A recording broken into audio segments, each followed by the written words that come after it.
So, how's everyone going today? Yeah, it's this kind of Friday where we actually are coming over the COVID, and it seems like a lot of people have used the weekend now to get over the over these weary days of actually being stuck at home. And I've seen a lot of people in the parks. How you going, Brett? How's things? Good, Mark. All good. Big Yeah? journey. What did you get up to during the week? Tell us.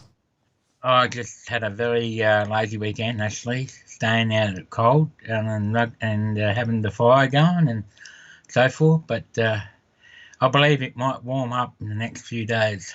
So, Well, let's hope so. I mean, that's great. I mean, I saw you took you put up a video on the stream showing us a fireplace running. That was really interesting. Good stuff. Everyone out there, just saying hello. How you going, Riss? And Lauren is here as well. How you going, Lauren? Hey, And Lauren. Brett says, welcome all. And hey, icing cakes here. Are you still cooking, Riss, in this weather? I thought you'd be having some munchies with a blanket over you, just trying to stay warm. And yeah, evening, Mark. Going, Riss and Brett. Yeah, so here we are, just doing this live show, and I've made a few tweaks and stuff on the screen, as you can see. Yeah, we're just waiting for some people to come in, and then we're going to do the video intro, and then we're going to go for the full-on show. We've actually just swapped it out a bit. We're just mixing it up this time around. Please all let us know that if everyone is getting, if the sound is balanced and everyone is getting the same sort of, yeah, everything is working. That's what we need to know. Hi, Bill. Welcome. Not sure if it's a crappy laptop I'm using, entirely possible, but it seems to be laggy. It could be laggy. I'm just, I've got the YouTube screen open. It's called the Comforter. If anyone knows about video work, the Comforter just tells me whether or not the stream is working, but it seems to be running fine. So it might be on your end, Lauren. It's looking good here. So. Bit, says Lauren. Howdy, says Bill. How you going, Bill? Bill's in town. Yeah, just let us know if both audios are good. Just let us know in the comments if the audio is good and yeah, exactly. Lagging a bit on the audio or anything too, guys. Yeah, like last time we had problems with. I think my voice was really quiet and Brett's voice was too loud, so we just have to normalize it a bit. Yeah. And Riss says, always cooking, warm in front of oven. So is that what you use for winter? And I saw that. I have a warm kitty cat asleep on my lap. Well, that's your lap, but what about the upper body? Like all this here, I've got to keep that warm as well. Yeah. I rugged up with a hoodie tonight, so yeah. Well, I had a jacket on before, but we've got the wood fire going, so it's just starting to warm up for us here. Yeah, true. So, yeah. Bill says, sounding loud and clear. Yeah. Okay. Happy to blame my laptop. Yeah. And yeah, thanks, Bill. Thanks for that. We really needed to know whether or not tonight is going to be one of those nights where we're going to have a clear audio and everyone can hear us properly. It was actually a bit of my fault that I actually didn't have the audio set up properly, and I was a bit asleep on the helm when that happened. But nevertheless. And yeah, this says pretty much South Aussie here, so used to the cold. Oh, God. I never get used to it. I lived in Germany and lived in Melbourne and no da. The only way out is go up, go north. I couldn't handle cold myself. I get cold feet, and once my feet get cold, very hard for me to warm up. And I actually looked up a pair of soles where they're heated by battery. So I'm thinking about getting a pair of them. So when we do our photo walk, what are the batteries? Are they rechargeable, or how do you use them? yeah, they're rechargeable by USB or something like that. So yeah, but they'll last around 5 to 8 hours depending on what settings you put them on too. So you've got 3 settings. So yeah. Yeah. Yeah. So what has everyone else been up to during the week? Just let us know. Like, I mean, here is here's Brett getting all ready for the photo walks. And getting himself some heaters and his boots. That's I got to catch up with you, Brett, and we've got to work out how we're going to put the orders in. Yeah. For me, it's always usually like the fingertips and my toes. Toes on. I just can't feel them; they just go cold fast. Yeah. So it's either me getting too old or the weather getting too cold, one or the other. But I'll never get old. I'm 18, by the way. Okay, so audio sounds good, says Lauren. Yes. So Brett, you don't want to read I'm standing barefoot on tiles. Okay, yep. Works for me. Oh, yeah. By the way, have you had much experience with the Godox H200R accessory? Which one is that, Bill? I haven't heard about that number. H200R. What accessory is that? Let us know. Is that I think he's talking about the extension. The extension? Yeah. Oh, the head extension? Oh, if you are talking about the head extension, yeah, both me, Brett, Brett and I, we both have that head extension, and we've used that a fair bit. If that's what you're talking about, yep, get it. I got the H600B. Yeah, I think the 200 is for the AD200s. Oh, that's where you can. I think you can fit. Is that the one where you can fit 2 AD200s side by side? Yeah, I think that's a good buy. Mm-hmm. So LOL Riss, same. I don't like socks and shoes. I've been always packing. Oh God, Lauren, don't envy you. Like moving is always a big problem. Yeah, it's getting very close to Lauren leaving us there, Brett. She won't be on our photo walks anymore, damn it. We're going to miss you, Lauren. Winter and tiles, cold feet.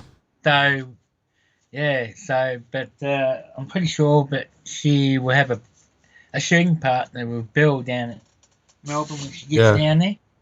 So, but knowing Melbourne, it'll be freezing. Yeah. So Lauren says she got more exciting news. She got her A7S2 back, plus the 2470 f4. Nice one. Yeah. It's a light attachment for the AD200. Yeah, exactly. Yeah, that's what we were thinking that it was. Yeah, I would recommend it. I've seen it. There have been some people using it, and it looks mighty good. It gives you the double AD200 system. Then you got hypothetically, then you got like a 400 watt if you got 2 AD200s connected to it. Yeah. But the only difference when if you're using one on the top of the other side by side, it's only a stop difference. So. Oh, okay, yeah. It's Oh, so Bill said not the head extension, but similar to the Fresnel bare bulb attachment. Oh, okay. Yeah, I know what he's talking about. Yeah. I haven't used it. No, I don't have the AD200 anyhow. So. Yeah. I mean, we don't have that bit of kit. So I can't really give you an honest opinion about it. That's all. Yeah. And Bill said, essentially, it's a round head like the V1 head. Yeah. Yep. I don't know. I mean, you should maybe, if you are in the buy of getting the AD200, you should just first work, play around with the AD200 before you buy accessories, etc. You might not even like the AD200, and then you got all these accessories that you can't use on anything else. So maybe. I think he's had the AD200 for a fair while now. So, yeah. I know. I think he pretty much likes it, but look, I've heard so many great stories about the AD200. Only downside of it is that if you drop it, yes, you're going to lose the back panel. Yeah, the back panel just breaks so fast. But the AD200 Pro, the updated version, they modified the back a little bit, to make it a bit more robust. Yeah. So it's a little bit different on the back, and it's a bit more impact safe. But I still wouldn't bash it on the ground. You can actually get these rubber silicone sleeves that actually slide over the whole thing, and they come in different colors, and they'll protect it a bit. But still, if it falls off a light stand, it's just gonna. It will smash, and if it's onto concrete or something like that, it'll break. It'll break. Yeah. Plastic is brittle. Yeah. Broad camera So broad camera accessories, but other than that, I haven't been up to much. Okay, so Lauren flying on Friday. No, Lauren. And I might do one last photo shoot around the city this week. Yeah, why not? Call up a few people and see if they actually want to go along with you, and that way we can, maybe come along and say goodbye to you. Yeah. Okay, one more, Bill. I've seen people attaching beer coolies to the back of the AD200. Yeah, that's not a bad idea, actually, putting some neoprene on the back, just to protect the backs. Yeah, it could help. I mean, again, if you can organize yourself an assistant for doing the light work and holding lights, that's really good. And apart from that, sandbagging the stands, etc. And I don't know what to say about when it comes to holding lights, and especially when it's a windy day, then you got all sorts of issues. They become sails. Yep. Okay, well, we'll move on. LOL, anyone will come? Yeah, I'll come along, Lauren. Just, I'll get in contact with you and we can sort something out, and maybe Brett can even come along if he's got time. See how it goes. Okay, so with not much more to say, we're just going to run the intro now, guys, and then we're going to come back into the show again. Okay, we just wanted to warm everyone up and give you a preview of what our beautiful new show actually looks like. By the way, I'm wearing my hat because I've got my eyes are not that good. My contact lenses have been playing up, so sorry about me wearing a cap. For a change, it just keeps the light out of my eyes a bit. So,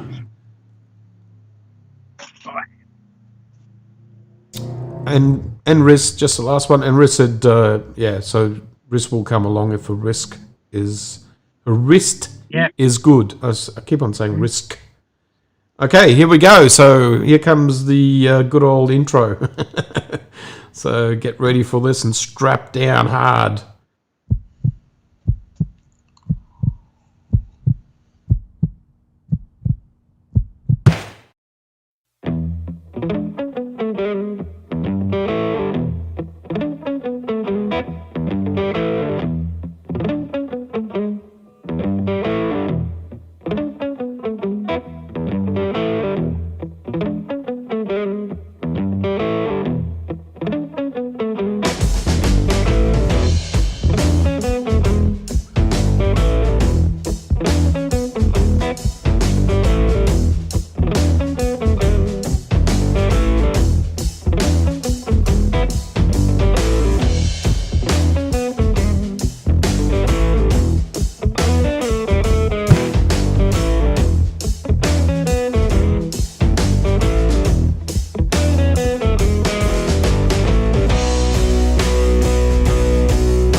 How's it going, everyone? And welcome to the show. This is actually now the proper introduction. I just thought we'd swap it up a little bit and make people create something more professional. Yeah, why not? So I'm just going to blend into it.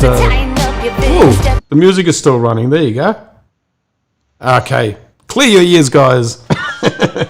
We're back in town. Okay, so... Brett, what have you been up to this weekend? Not much, just chopping timber from what I can gather, like getting that fireplace. Yeah. Chopping timber, having the warm fire going, and not rocking. I'm not a winter person, but No. I suppose it gives me a good workout. Me neither. Fit, but not a great deal, but Yeah, I'm looking forward to...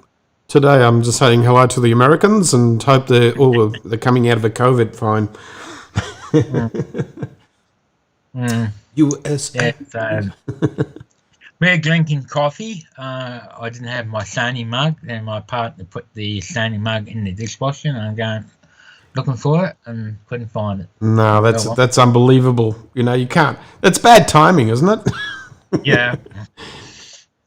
Dancing to the theme tune. Yeah, that's it. Like a what is it called? Cool something. Yeah, so bit of a guitar. Welcome everybody to the show, and please comment, ask questions and everything, and even when we go through our little segments and that, and if you got anything to say, what we're talking about, and that. I'm just laughing about Lauren.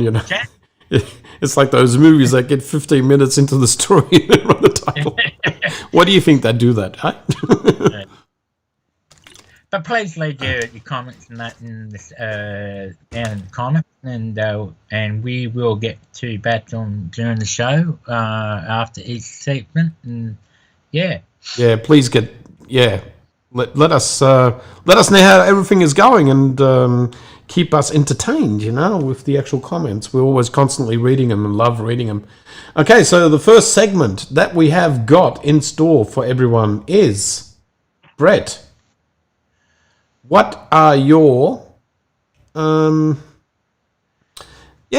let's talk about some current topics or rumors and rants. And so this is basically just a general topic that we have come up with that we just want to introduce at this time around. And what do you think, Brett? What have you got on the plate for us?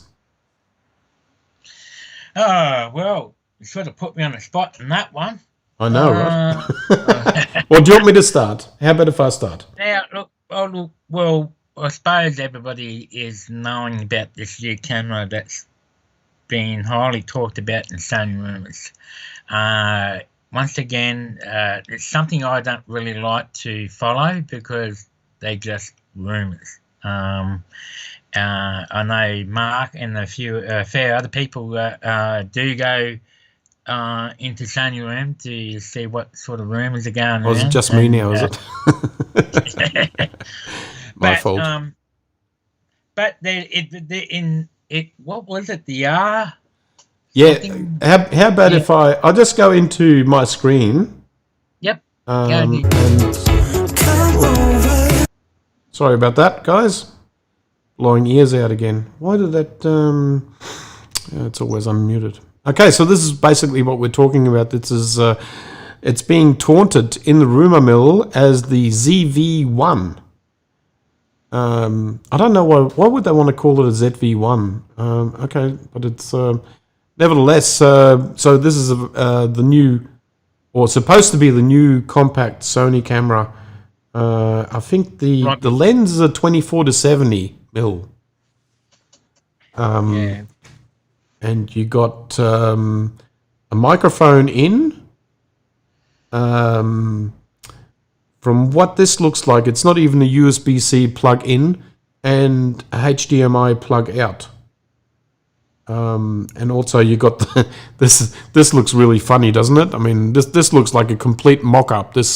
I couldn't Can you see Sony putting a fluff ball on their camera? I don't know if that's going to work. But anyway, that's all we've got at the moment. You'll see this. Remember, this rendering had rendered the wrong. At least be a C port. Yeah, USB-C. You would think that would be a USB-C port. Yeah. Yeah, that looks old-fashioned, and I don't think Sony would have gone into that and done that. So this is just a mock-up, guys. Just remember, and I think they are doing an announcement on the 26th, which is Tuesday. So 26th is usually the American time. So for us, I think it would be somewhere around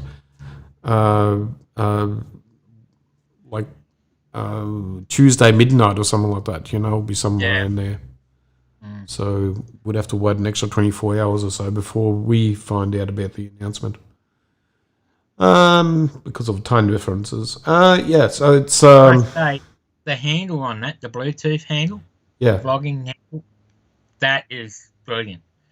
I haven't had to yet to try it myself, but it is a very useful device. Being a handle and a tripod, so if people are looking into doing some vlogging or just videos or taking photos of themselves where they're on location, I think that's an ideal combination, not just with this particular camera that they're talking about, but any other camera as well. So yeah, I mean the dead cat on top there, I mean it looks like a dead mouse actually, but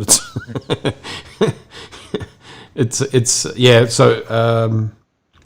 Lauren said Sony Alpha rumors have been predicting the A7S III for around 4 years now. Yeah, we don't know what's going to happen. We're just sort of just showing you sort of what's in the rumor mill at the moment. By the way, anybody in the chat there, what do you think about this new camera, the Z? What is it, Z something? Yeah, I mean, would anyone be interested in buying this or looking at this? Yeah. This is very much like an RX camera, like the RX 100 version 7 that's out now. Yeah. Mind you, it's all going to have the latest AF, animal AF, and tracking on video side of it. Yeah. I believe. It's got, I think, somewhere a 20mm to 70. Is it that right? 24 to 70. I heard it's going to be, yes. I don't know where it states it. I actually just read it before. Yeah. So, but it'll do 4K. I don't know if it actually do the 4K 60. Yeah. 60p. So I mean, this looks very much set out to be for vloggers, with the flippy screen on the side there, and it's only a 21 megapixel sensor, so it's not a 24. 21 megapixel sensor. Yep. And it's a 24 to 70mm lens. That's what I was saying. Yeah. So it's an interesting little gadget, I would say. Like if you want something lightweight and you're traveling, I could see people maybe having a look at this. It could be an interesting sort of, like the way that is set up there with the Bluetooth handle, and that's also folds out like a table tripod as well. So it's very very versatile. The screen, as it comes out to the side, yes, it will articulate back and forwards too. Yeah. Because be like the old, remember the A57, and it used to flip out to the side as well. No, actually down the bottom, but it used to fully twist right around. So when you lift that up, you can, if you're not using, you can turn the screen inside back in, so it'll protect the screen. So I'm imagining this will be the same, but on the side. So it'll have to be, because if a vlogging camera, you still need to turn it, tilt it when you're looking up or down. So Yeah. I definitely think it still be a tiltable, and I think it's written in there. It is actually tiltable. Okay. Yep. I'm not 100% sure. I mean, I haven't seen it any other position and fully closed and fully out to the side. So I'm not sure. I mean, Well, let's hope it's flippable and tiltable. Yep. Yeah. It does say in there, in the description, it is actually tiltable. So Yeah, it's an interesting I mean, it's not like the A7. Sorry, the where was I going with this? The RX 100, right? Where the actual where the lens contracts back into the camera. yeah. I believe this lens stays out of the camera when you shut it down. Yeah. So it actually goes into that kind of bump. You'll still have a slight bump like that. Yeah, I mean it's not. It doesn't seem to be much of a bump. So it's very compact. Very yeah. I don't mind the design that much actually. It's pretty cool looking camera. Yeah, you watched a guy that was actually secretly filming a live. Yeah, Gerald Undone on YouTube actually. I think he's not allowed to tell us that he actually used it, so we don't know. I think this is what he is actually using. So, Yeah. yeah. So it's definitely coming out and it's imminent. And he was under NDI, so that means that usually they get the camera, I think, 2 weeks before the release, somewhere around there. So the 26th announcement is probably spot on. I'd rather have a new lens rather than another camera. And wrists, there you go. I'd rather have an A9. I want my pony. Oh, not back to this pony business again, Lauren. All right. Okay. Back in the good old westerns. Yeah. So, and well, maybe I should just while I'm on a roll, I'll just bring up this. This might actually light up more people again and get more people angry again about the prices here in Australia. I'm not sure, but we're not going to talk too much about what's happening there with Sony. But apparently, Sony Europe is planning a launch of doing rebates, etc. So the prices of the A7 III are going to drop over in Europe again. So they're doing really well over there with pricing, apparently. Very cheap. Have you heard anything about that one, Brad? I have heard of that.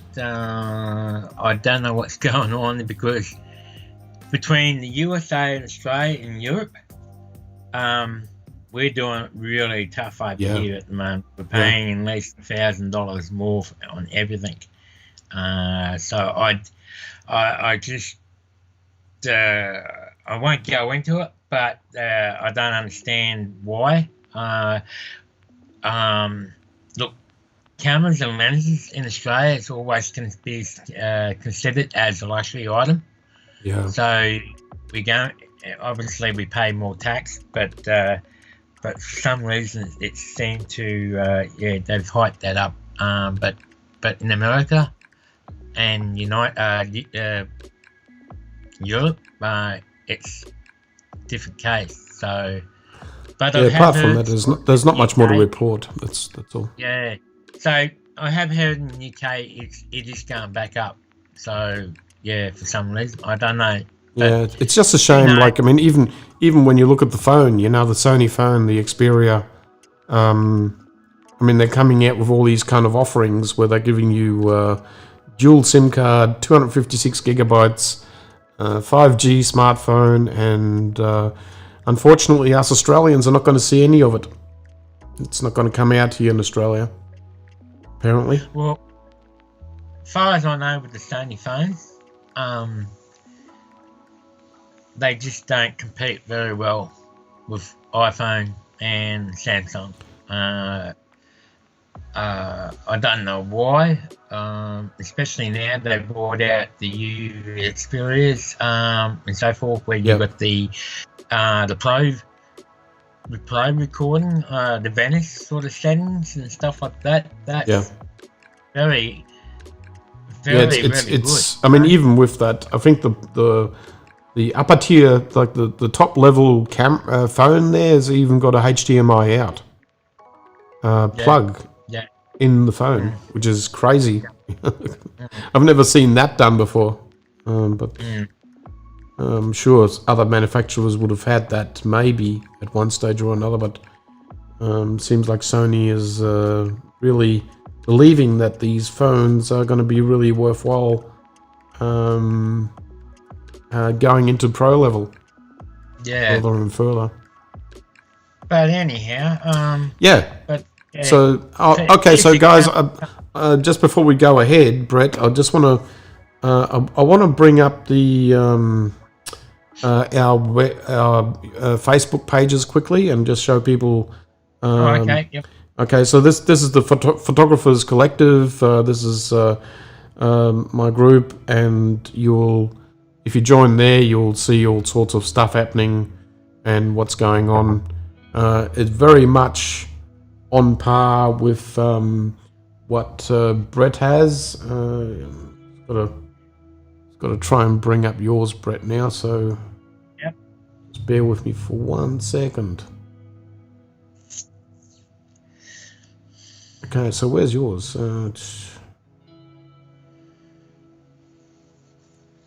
Sony Alpha Sydney. I thought I had it all nicely laid out and ready to go. There you go. There's a Sony Alpha Brisbane one. Just waiting for that to come up. There you go.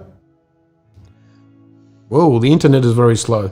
But there you go. That's the Sony Alpha Brisbane Facebook group. Yep. And there you'll see a whole heap of stuff happening as well. And congratulations, Brett. We are at 402 members now. Yeah, noticed that. So yeah, so that's really good going. Yeah. So there's a story with Mark Gaylor about the linear motor. That's the motors that are actually in the inside the lenses. Yeah, and that's very interesting to watch. Look, early last year, we had a little introduction on about the Sony linear motors while we were down at Sydney at Sony Australia, and we got a bit of insight how they worked and how really good they are. So at the moment, you will only see these linear motors and XD linears, and the lenses such as the 400, the 600, and the 135. And the 24? 24, no, not... Sure it's not in the 24 GM? Yeah. Some have actually the older ones, but then some will have the newer ones, where the 135 and then there's the 200 to 600 there. Yeah. The 135 will actually have two linear motors either side, and then two XD linear motors. So 4, and that's the reason why, if I'm correct what I just said, but 4 in total. That is why that glass is so fast and accurate. We went to the surf on a couple of weekends ago now, like last weekend, previous weekend, and I shot with the 200 to 600, and I shot a few surf pictures, etc. And you, Brett, you shot with the 135 as well. And it's just amazing cameras for action and capturing something really quick. Yeah, and you'll find the U20 20mm G that'll have the two, I think, XD linear motors into that. So yeah. Okay, so the Just internet sort is of slow, is it? you know, This information on that. If you're interested, just find that on our group page and that, and have a watch of it. It's quite interesting. So Yeah, it's always worthwhile sort of keeping up to date with tech and all that, and just seeing what is actually out there. Okay, so what is your the other side of your news there, Brett? Do you have something else that we want to bring up? The only thing I got is probably what we had already spoken about before, and I think that's all the new updates, firmware updates, I think. Okay, so what I would like to bring up is also for people to maybe check up on your latest updates on software. There is a lot of people that are using still the older versions of Lightroom, Photoshop, stuff like the camera raw versions and Luminar, etc., etc. So I should bring up the versions of each.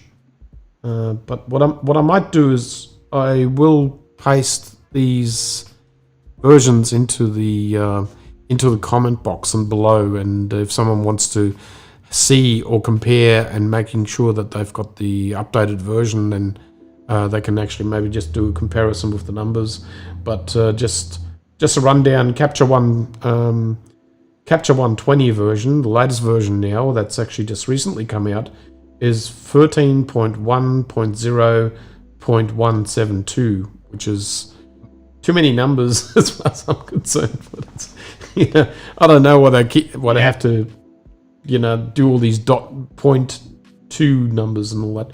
Lightroom's latest version is 9.2.1. Camera Raw version is 12.2.1. Photoshop version is 21.1.3. Luminar version is 4.2.0. So they're all the ones that I've got written down here. But I'll make sure that I put them in the comment box below. Yeah, the Photoshop version was the recent one, and I think that was just mainly about fixing up bugs. Yeah. Mainly anything major. Yeah, they're just incremental updates, so it's not there's not that much of a difference. But you usually when you update, you might see imperceptibly there's some speed changes, and you'll actually have a bit more smoother, a little bit more smoother experience. Usually, they're constantly trying to speed up the editing experience. Yep. But the latest one for Capture One, some big major changes in there. That was a big improvement for healing brush spotting and so forth, and before and after features and that as well. So and it's got a whole new look too. Capture One too. So they changed everything on that. Capture One is even the icon, all the way down to the actual icon has changed. Yeah. So it's a more pleasing three-dimensional icon. There you go. Yep. So now the other thing is also the because of the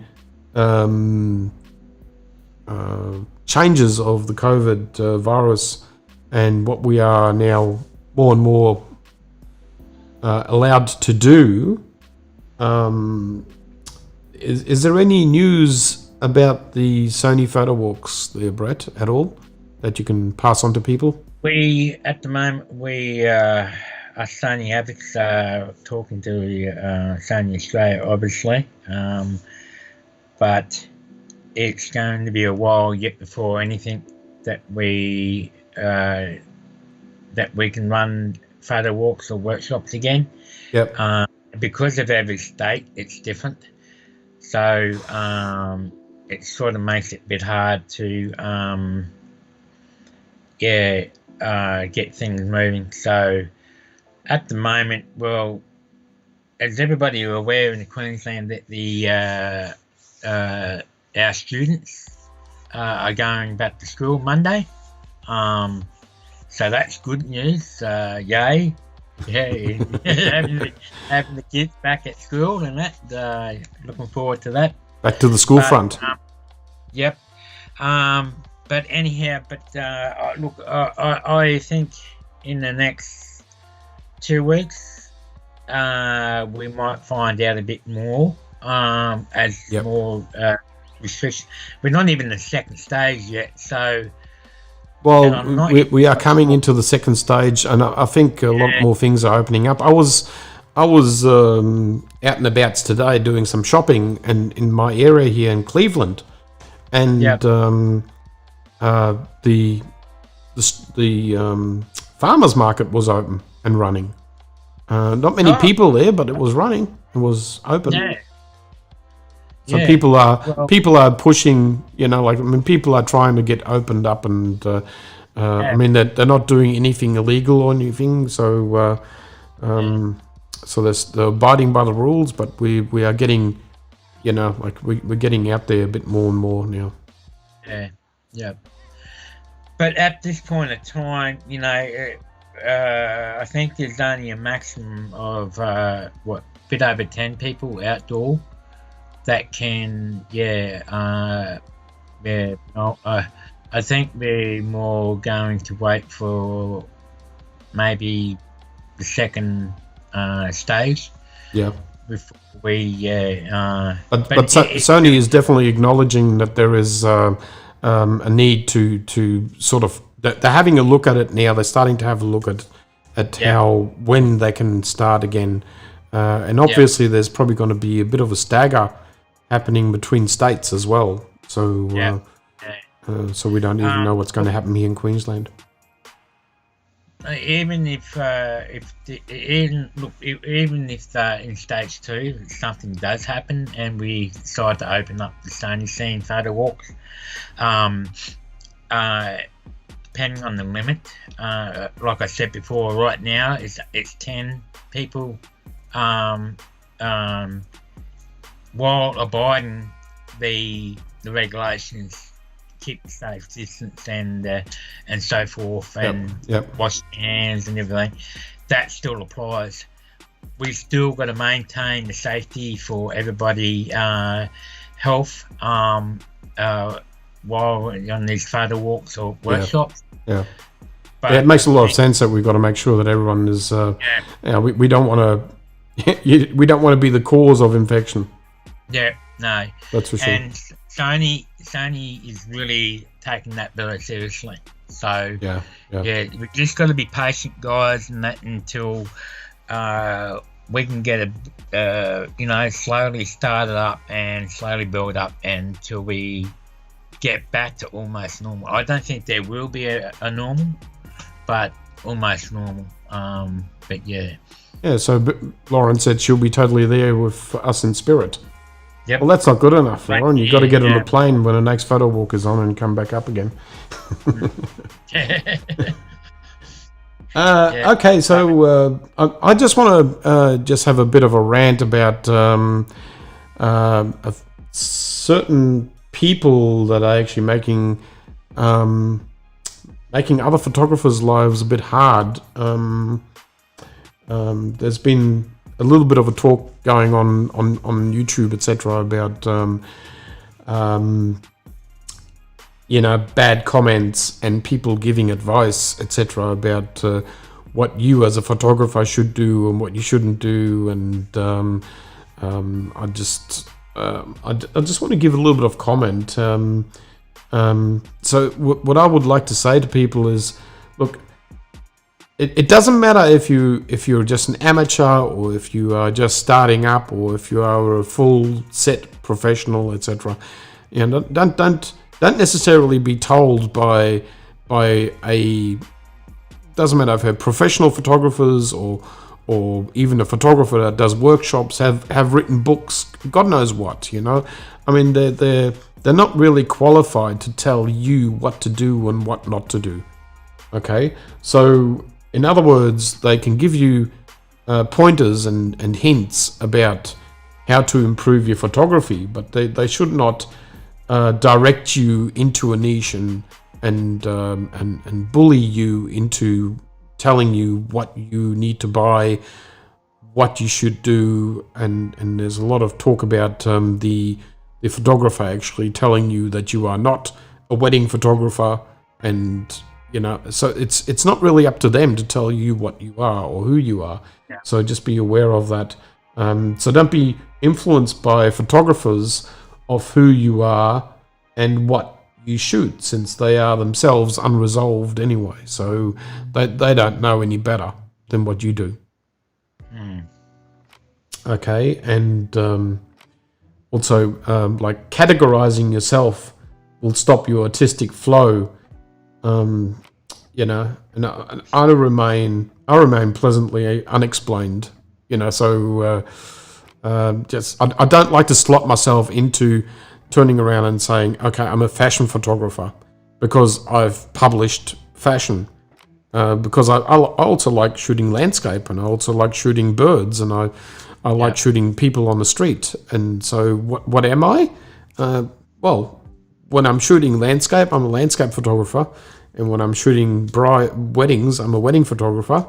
And that's up to me, you know, and how I do it, and what gear I use, that's all up to me. It's not up to someone else that just pushes themselves in and turning around and telling you that you are not, you know, you're not no good at doing stuff, you know. So just be aware of this policing that's going on out there.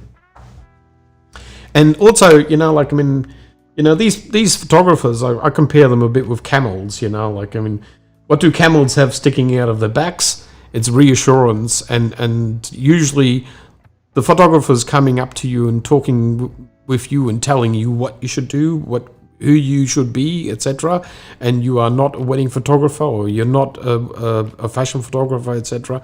I mean, they have not got any reassurance about themselves. You know, they got insecurities. So just leave it at that. I mean, just take it in, but don't be offended by it. Okay, and you know, and just move on. Usually, that's the best way to treat them.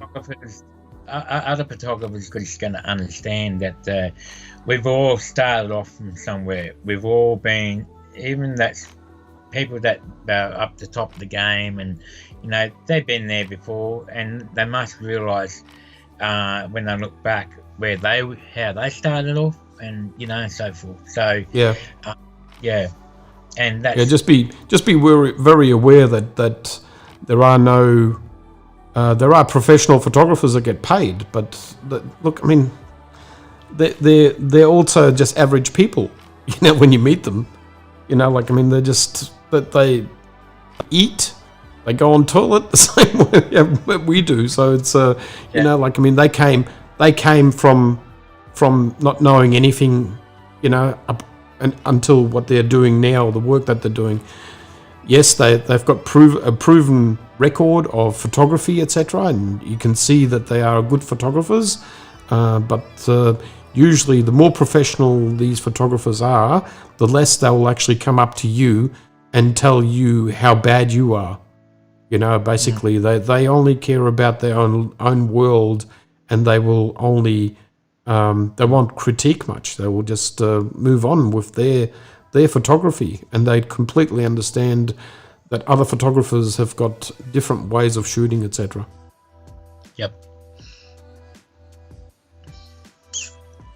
All right. So Riss is talking with Lauren now. And she says she's a bit of everything. Yeah, exactly. That's. I mean, you don't.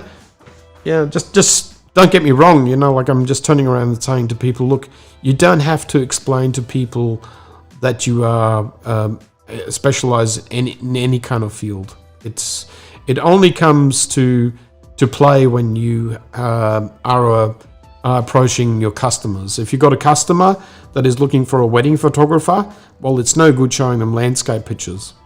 So that is a completely different thing that we're talking about. Then then you got to show your specialization in the wedding photography world. So but that's not what I'm actually talking about. I'm talking about these bullies, photographer bullies that actually come in and put their hand up straight away and turning around and telling you who you are and what you are, and it just goes it goes very much against. I'm sure it's Brett's grain as well. I mean, I hate being typecast into any kind of part of photography because I like shooting everything. I mean, as you see, I've got all sorts of lenses. I've got good prime lenses, and I've got hyper zoom lenses, so that I can cover just about everything in photography, and that's where I want to be at. Like if I go out tomorrow and shoot birds, that's what I'm doing. I'm a bird shooter. And if I go out the next day and I'm shooting a model, then I'm a model photographer. So it's it just changes from day to day. But so I'm not a specialist in any field, I would say, but I'm also not bad in any field. Like I'm versatile as a photographer. What do you think about that, Brett? Now I hear, mate. So are we going to get on to the next? Yeah. So it's show and tell time, Brett. Okay. So. Okay. Go to share. Okay, so it's going to switch over to this. And I decided to show some. I thought a lot of people love doing nighttime photography. Yep. I haven't done this before on the live stream yet. We've spoken many of other daylight, landscaping, portraiture, and all that, and this is something that I really love. I love doing nighttime photography, cityscapes, rivers, and you name it. And believe it or not, many people may not know this, that night photography is quite easy. If you understand about the long exposures, because it's not just shooting. It's not about just shooting wide open. You can always stop down to f8 or 13 in night photography, depending on how long you want that shutter speed to be slowed down, how much light is in the scene. As you can see this shot here, Brisbane, there in this particular shot there was no clouds. I love clouds at night time. Yeah, it's always disappointing when you go out at night and there's no drama in the sky. Yeah. But what makes this one that I like the stars coming off the major street. Is that that's a lantern, isn't it? That's a street light. Yeah. And there's another one on the right hand side as well there, isn't there? I did have another one. I got a moon in the background over the top of that one with the blue crane up the top, and but this one was okay because there is a bit of light pollution in this shot. You can see the light pollution, and the top part of the screen is not black. I'm still waiting for Bill to show us Melbourne, some night shots of Melbourne. Yeah, we need. Where's all this happening, Bill? What's going on? Are you still in the... Hope you're still in the chat. Yeah. So, but anyhow, I mean, I like how you got the blues, highlighted there, and it's... I mean, if you are doing night shooting, I would say you are looking for colours, aren't you? Like you're trying to colour it up a bit. I like my nighttime photography be very bright, vivid. They're not oversaturated. They're strongly saturated. They're not oversaturated. They're very vivid. Yeah, I've seen a lot of photographers actually going for the oversaturation, and it is up to them at the end. You know, like I'm not telling everyone what's right and wrong, but no. But I like I try not to. I've always go the vivid. I just love colour.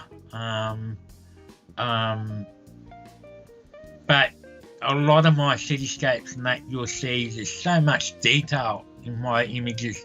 Even though this isn't this one actually might be the A2, not the A3. Oh, so this goes back a while back, wasn't it? So this is actually the A2.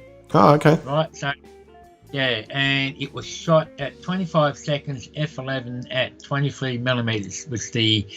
That's obviously the 1635. 1635, yeah. f4. So yeah,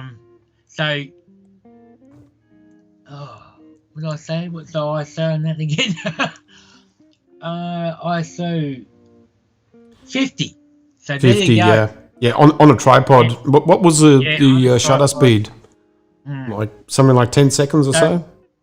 This just goes to show you don't need to open your camera, your ISO, bump up your ISO and your camera lens as wide as possible.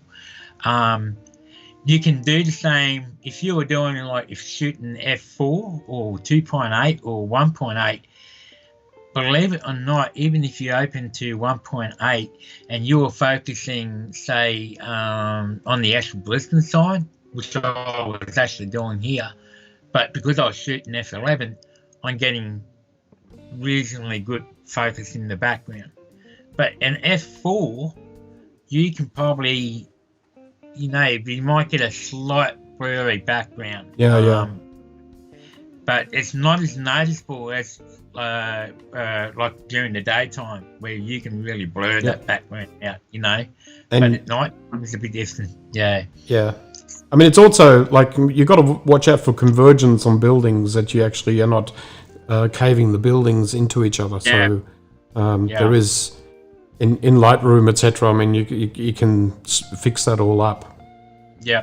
You just got to be very careful when you are doing that. And make sure you're shooting it level and tilt level that way too. Because so if you got the lens level to the building, so don't shoot like upwards or downwards. Just make sure this is level to the building, so the sensor is on parallel to the buildings. Hello, Michelle. How are you? I just made you moderator. There you go. We discussed this the other day. So, and also, I would like to make Riss. Let's make Riss a moderator as well. There you go. Add moderator, and Lauren will make her a moderator as well. Actually, Lauren, thank you for that. This is one of the nicest shots I've ever seen of Brisbane sign. Actually, there's another one I've done. I just couldn't find it. It actually has the moon in the background, and it's a bit more colour graded than this one. This one is just very vivid and a bit more glamour in the actual scene. So I'll bring it up another time. But but anyhow. So have you got another shot? Yep. I'll go to the next shot. Yeah. So Michelle is saying, "Love this shot, Brett." Lauren says, "Hi, Michelle." Riss says, "Hi, Michelle." I'm just going backwards now. Nicest shots I've ever seen for Brisbane sign. Good evening, all, says Michelle. So I've just created a few moderators here now. So look it up, what it means. You all got a job now. Who? What? Says Riss. So now, this next shot is another night time. Obviously, I'm doing a night photography theme. This was actually a real long. I can't remember now. I'll get this rid is of this 30 seconds. Text boxes there. F11 and 16 mil. This is the Sony A7 III, guys. So that's Story Bridge in Brisbane. This is the Story Bridge, and at low tide underneath the bridge, you can see there's Yeah. there was a bit of walking room on the Yeah, that's actual- when the entertainment area was still busy. Oh yeah, you could hear the music and everything. That chock-a-block over there. And that Yeah, so I forth. think is it the whole district there that's collapsed business-wise, or are they? Is it only some shops there? I know some of the bars have actually completely closed down. They've gone bust. Yeah, have they? Yeah. Okay. Yeah, it's sad. Yeah. I remember a couple of months ago I posted up when the Fallon's Brewery it was getting built and all that, and all the other shops behind it. I think the motels and stuff like that were being Yes, built. It's yeah. not even that old, so I can't imagine what's happened now. Well, how many I think it would be. buildings- I mean, either way, it's a very successful area there, so they would be. I mean, there will be another buyer that will actually make it successful again. It's just that, some went under financially. It's definitely the most one of the trendiest places that you ever go. Yeah, it's cool. Very cool. Good, good home blue and all that. Yeah, lots and lots of function areas there as well. So usually when you walk along there, you'll see one function after another. So it's fantastic. But but then getting back to this, you can see there's a lot of detail in this shot for a 24 megabyte image from the A7 III. Believe it or not, a lot of people would know that the A7 III really took over the A7 S2 for high low light capability and its high ISO. As I'm doing this ISO on this was 100. So, but when you're doing long exposures, you need to bring that ISO down as much as to 100 at least, because you're going to grab the shutter, and as you can see, there's movement in the sky and flatten the water out completely. The only thing I would have loved is being a boat trail lights going right across the image, so forth, to add a bit more movement of the bottom half of the screen, as well as you've got the cloud movement at the top half. Yeah. And this is an example why I love clouds at night. Yeah. And straight away it just changes the whole, like it fills the gaps, doesn't it? It does. There's a lot of pictures that you'll see that people would do nighttime shooting, and then the top part of the frame will be lost because it's just black. It's black. And now, but sometimes you can't do anything about it. I mean, the best thing you can do is bring your bring your camera down a bit, so you got less black in the picture. That's exactly right. Yeah. It's a tough gig. It's a tough gig. It is.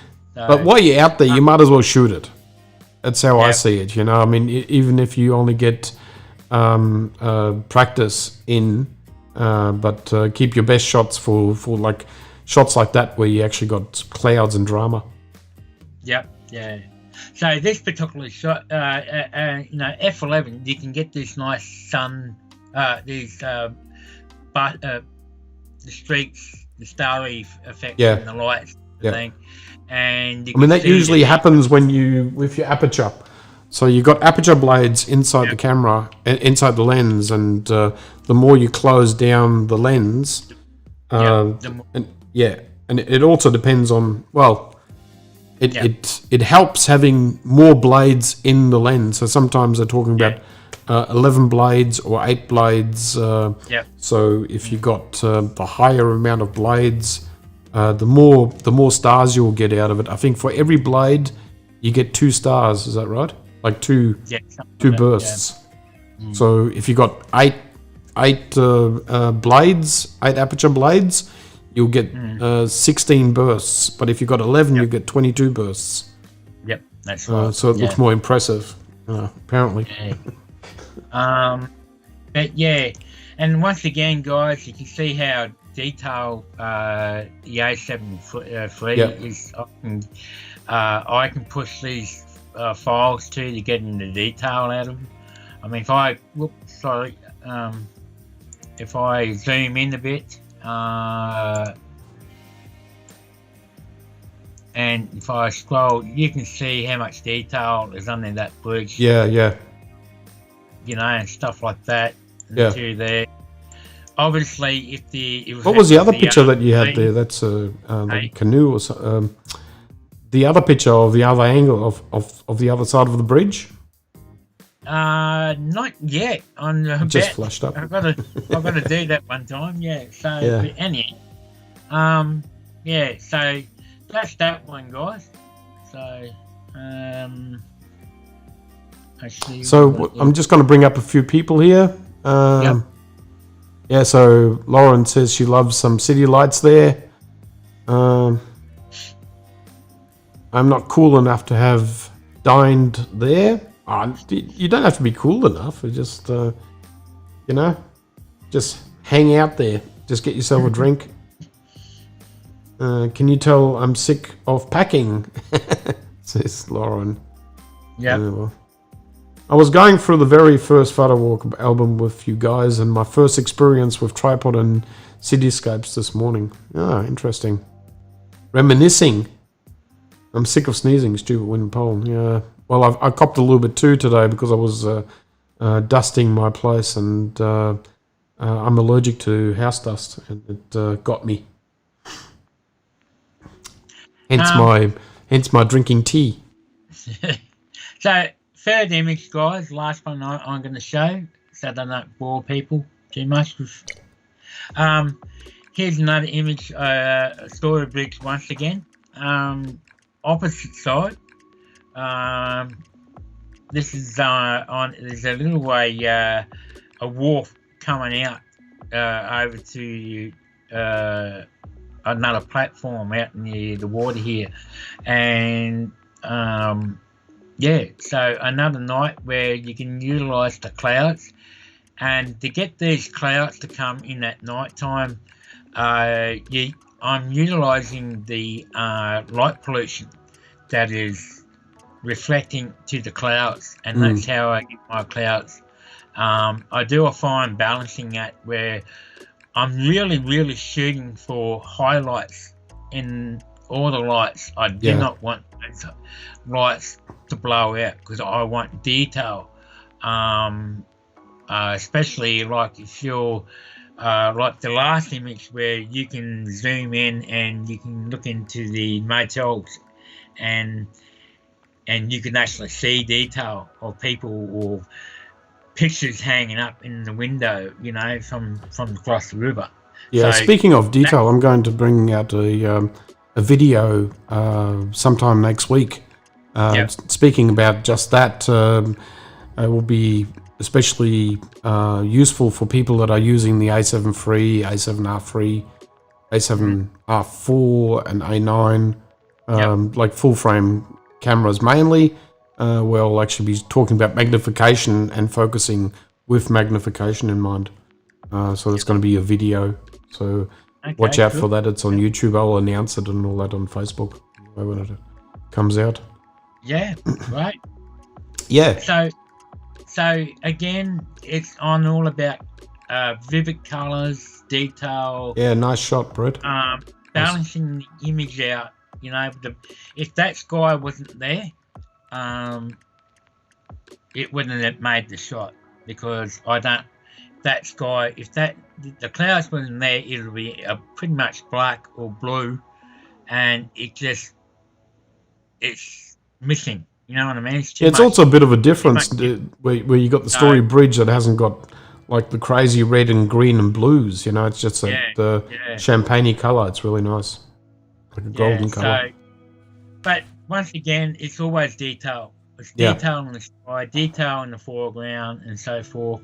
You can just see a guy fishing on there, and he's just sort of looking like a ghost because he is moving. It is a long. It's not such a long exposure. This one, I think, was pretty short. They're usually 30 seconds. So yeah. he must have been I mean, most of your shots is always on tripod. I mean, you always have a tripod with you, which is really important for shots like these. You know, you wouldn't be able to capture the water this flat. Yeah, and that's mainly that's mostly the reason why you've got a tripod with you, I would say, and letting all the light come into the sensor. You know, all the colors.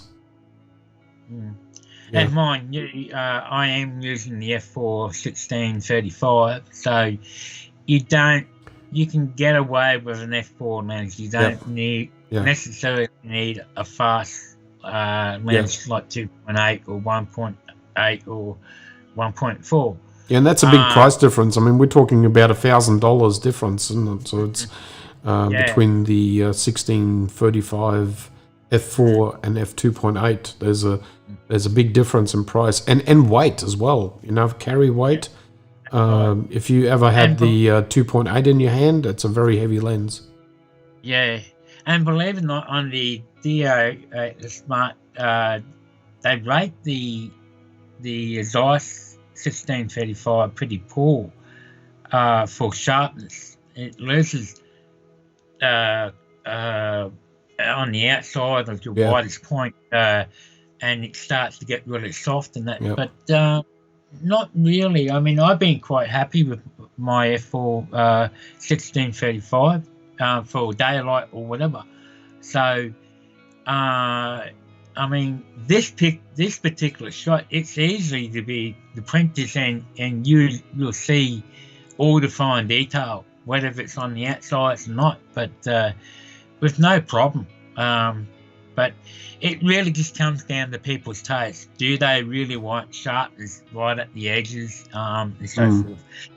But generally speaking, your main eye, where your eye's really going to look, is going to be look at most of the highlights in your scene.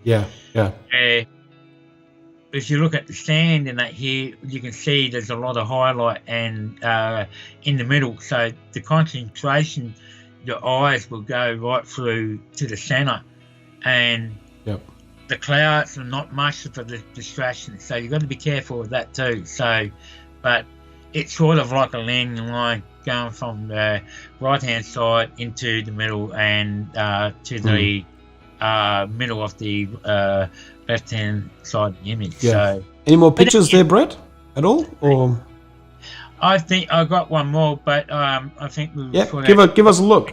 Let's have a look quickly. Yeah, bring it up. And here's the vertical shot of the skyline. Oh, I got one similar to that. We were there the same night, weren't we? Yep. Yeah. That's right.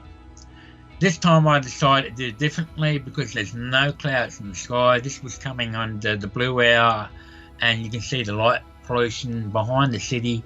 But I included framing from down the bottom and the top that the pier that we're standing on. And so that's the City Cat pier along the Brisbane River there. So, and that building in the centre, that I always love shooting that because it's got these streaks of lines going through it. Yeah, it's really interesting. Very distinctive. Yeah, it stands out in all the others, basically on this side of the city.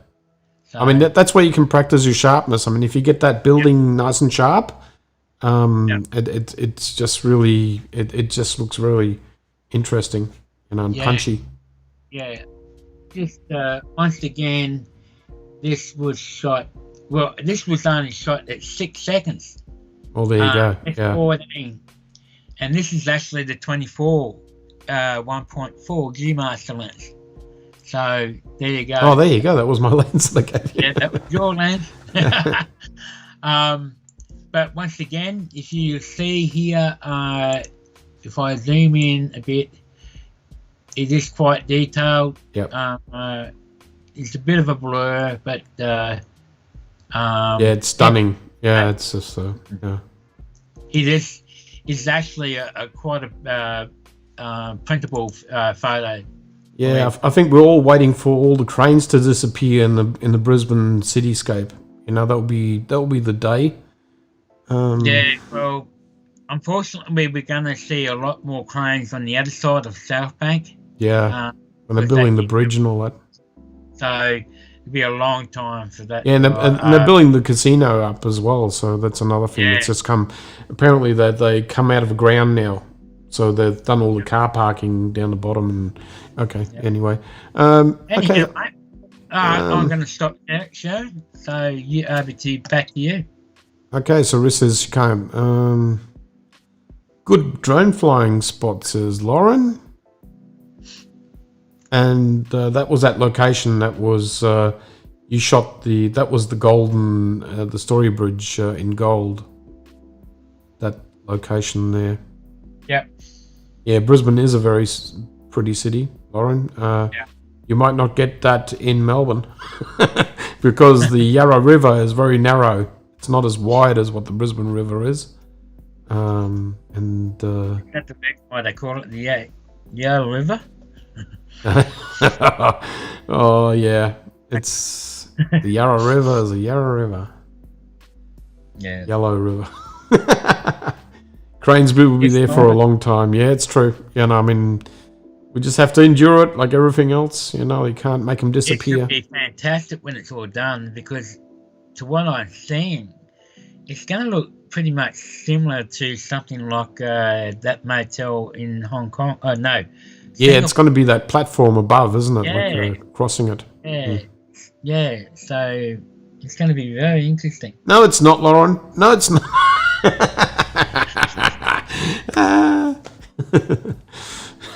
So now we're getting yeah. Okay, so I'm gonna switch over to my screen and here we go. There you go. So my first image is I'm going to be talking a little bit about isolation and point and factors. This tree I took in this was Tambourine Mountain Botanical Gardens. So I just this sort of sprung out. Usually in the botanical gardens, there's there's a lot of flowers, etc. And then there's a bit of a rainforest path, and people keep on walking past this. I just thought I'd just isolate this, this little spring branch or whatever you want to call this coming out of a tree. So it's actually trying to form its own new life, and I just thought it was just really interesting to capture before one of the kids reaches over the rails and breaks it off. That sometimes happens, and it's gone with the wind. Okay, so I'll just head on down to the next one. This was shot. I shot this. This was in the Blue Mountains in New South Wales, and it's called the Valley of the Falls, I think.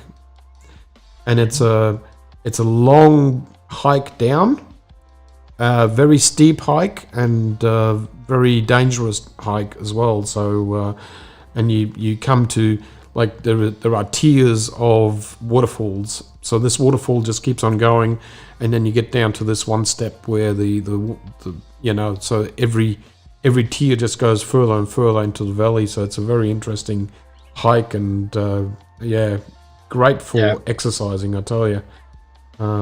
It makes your lungs come out of your bloody throat. So, yeah, it's quite amazing. But this rock captured me, and again, it's isolated. Sorry, there, Brad. Very nice colours in the rocks and that there. Yeah, I've forced them out in Lightroom a bit more, but I just love the actual toning here. You know, the gradients and in colours is quite amazing. So I just want to show people that you can do isolation shots. So if you have got the opportunity to go out there and take pictures. Sorry, that's my iPad doing the dinging noise. If you got the one-off chance to go out there and shoot, you might as well shoot. Yes, take images of the complete waterfall, but don't forget to do these isolated shots. You know, like just try and show some detail off, and sometimes you'll find the detailed shots sometimes are better than the actual waterfall.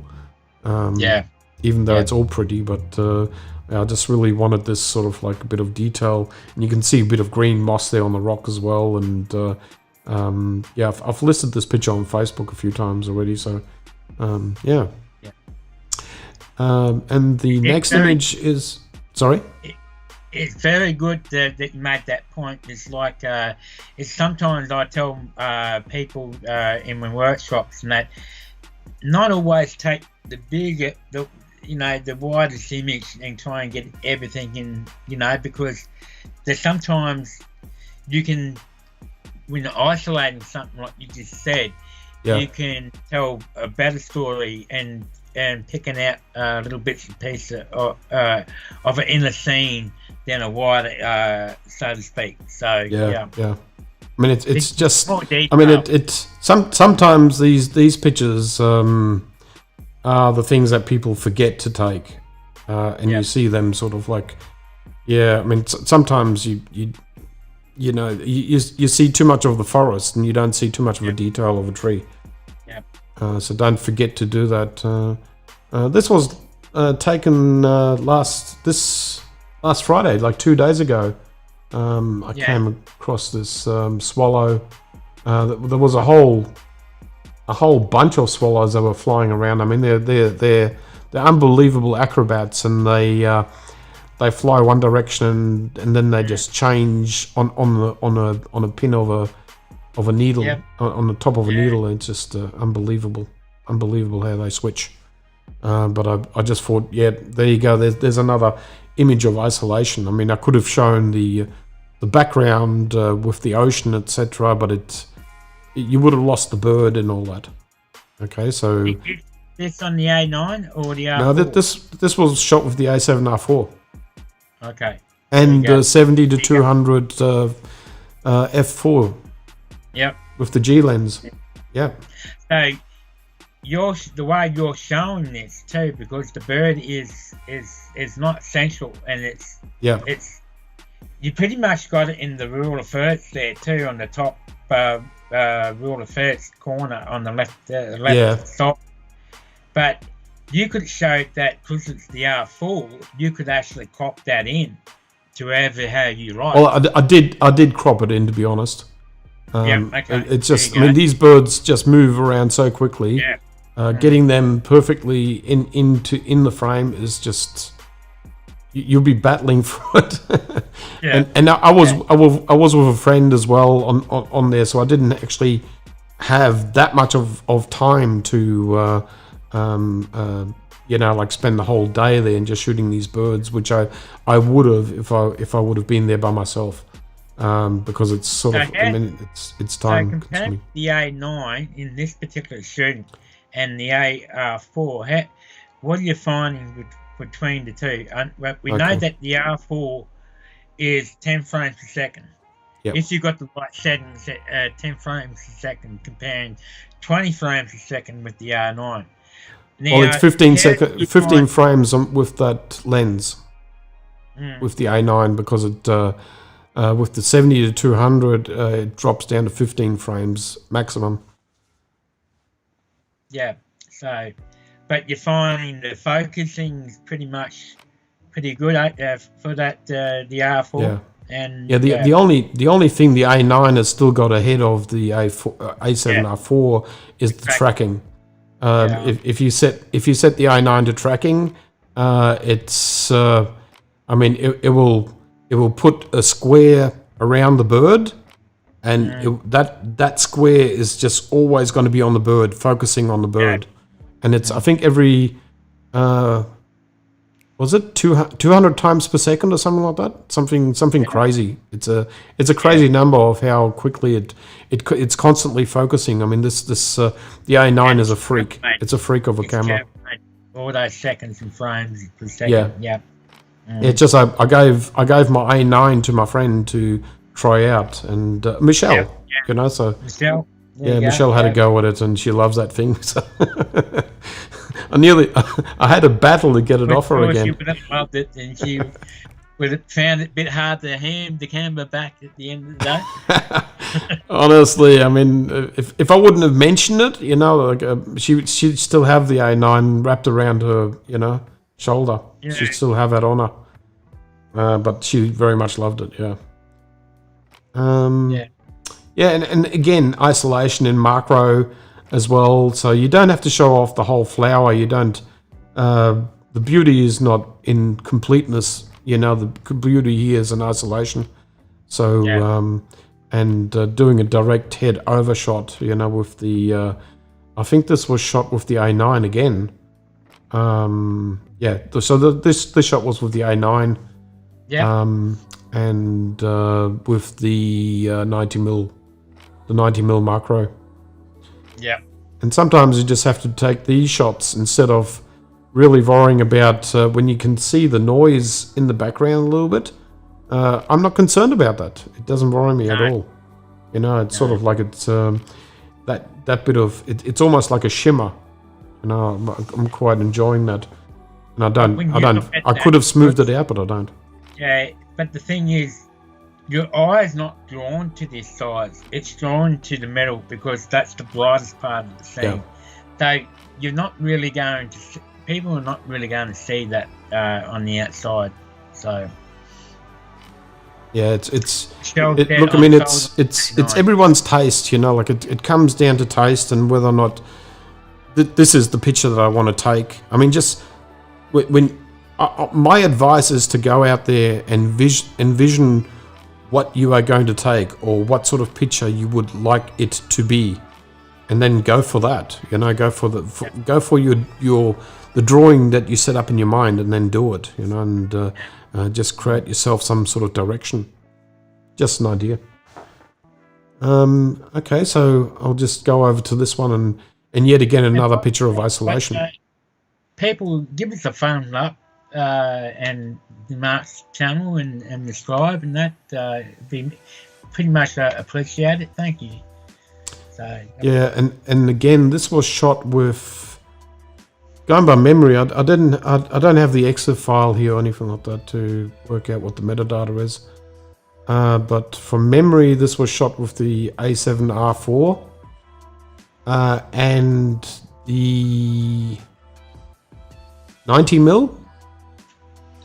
It could be the 90mm. Yeah.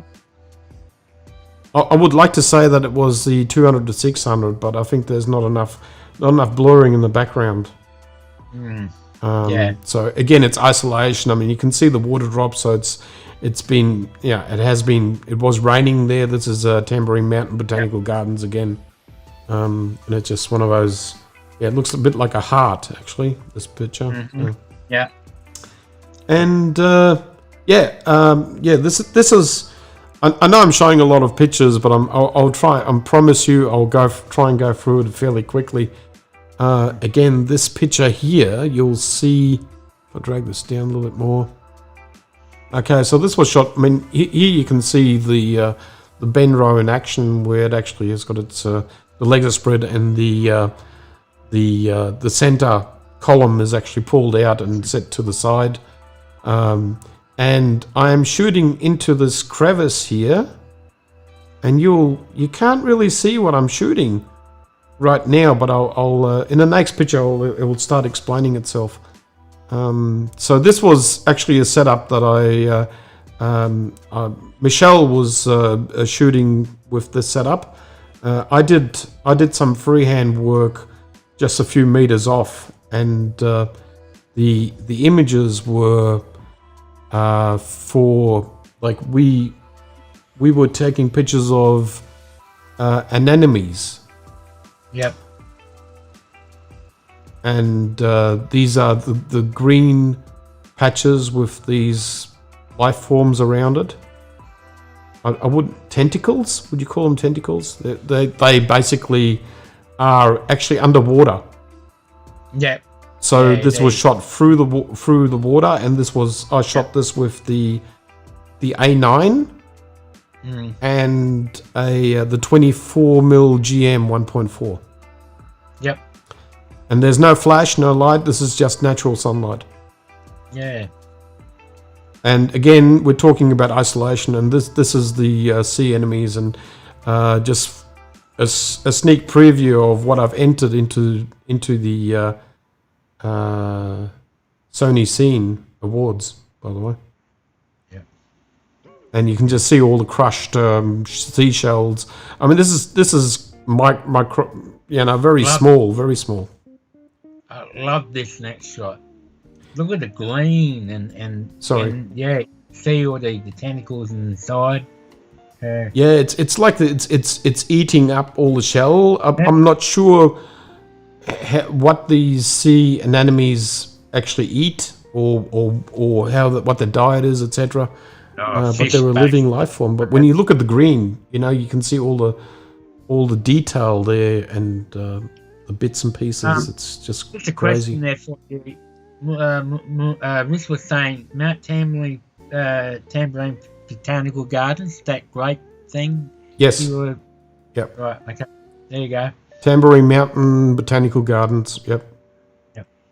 I mean, if you got nowhere else to go, check that place out. There's just so much variety there. There's a lake there. There's I even took you there, Brett, once, and you liked it there as well.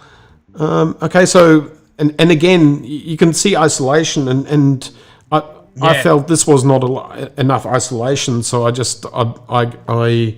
cropped in a bit more, and here you can see an isolated sea anemone there, and that's just cropped in further again. Yeah. So it's just it's crazy. I mean, people just walk past this and never see it. Yep. Yeah. Yeah, it's quite amazing. Like the amount of detail that this shows, and this was even with a micro camera lens. So if anyone wants to head out there and have a look at it, just have a look inside the grooves. Roughly how big would you show it? Like how big these things would have been? You would saw the fingernail of your thumb. There you go. So there you go. This is the size of a fingernail. Is the 90mm macro? This was shot with the 24 GM lens. 24mm. Oh, okay. With the A9 camera. With the A9, no. Yeah. The R4. Yeah. So this is down the bottom here. And I've got this zoomed in. Sorry. Down the bottom here, you'll see this is the isolation here. This sea anemone here is actually the next picture that I took. So that's the isolation there. I know. That's just cropped down. I just cropped it down for viewing purposes here in the show. Yeah. Just so people can actually see what these are made of. I mean, if you walk past them, you wouldn't even know what they are. You've got to look down and just be aware of where you're walking. And that was actually Shelley Beach, Brett. Oh, there's another bit of isolation there. There's Brett there on the Gold Coast. I just thought I'd just show this one. This is just a picture, just for fun, guys. And what happened to your lens hood there, Brett? Can you just? Yeah. I had to sort of shape my head why I do that. I normally don't do that. I've always got my lens with right way around. Yeah. Because I used to. You don't have to explain anything to me, Brett. I know. Yeah. What did I call you? Brett Lanier. Yeah. Okay, so and let's have a look and see what people are saying. There's heaps. Yeah. Hey, I know that we know that guy.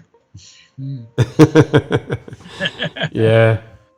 So Michelle said the swallows were so fast. I mean, if you ever see them, they're tiny.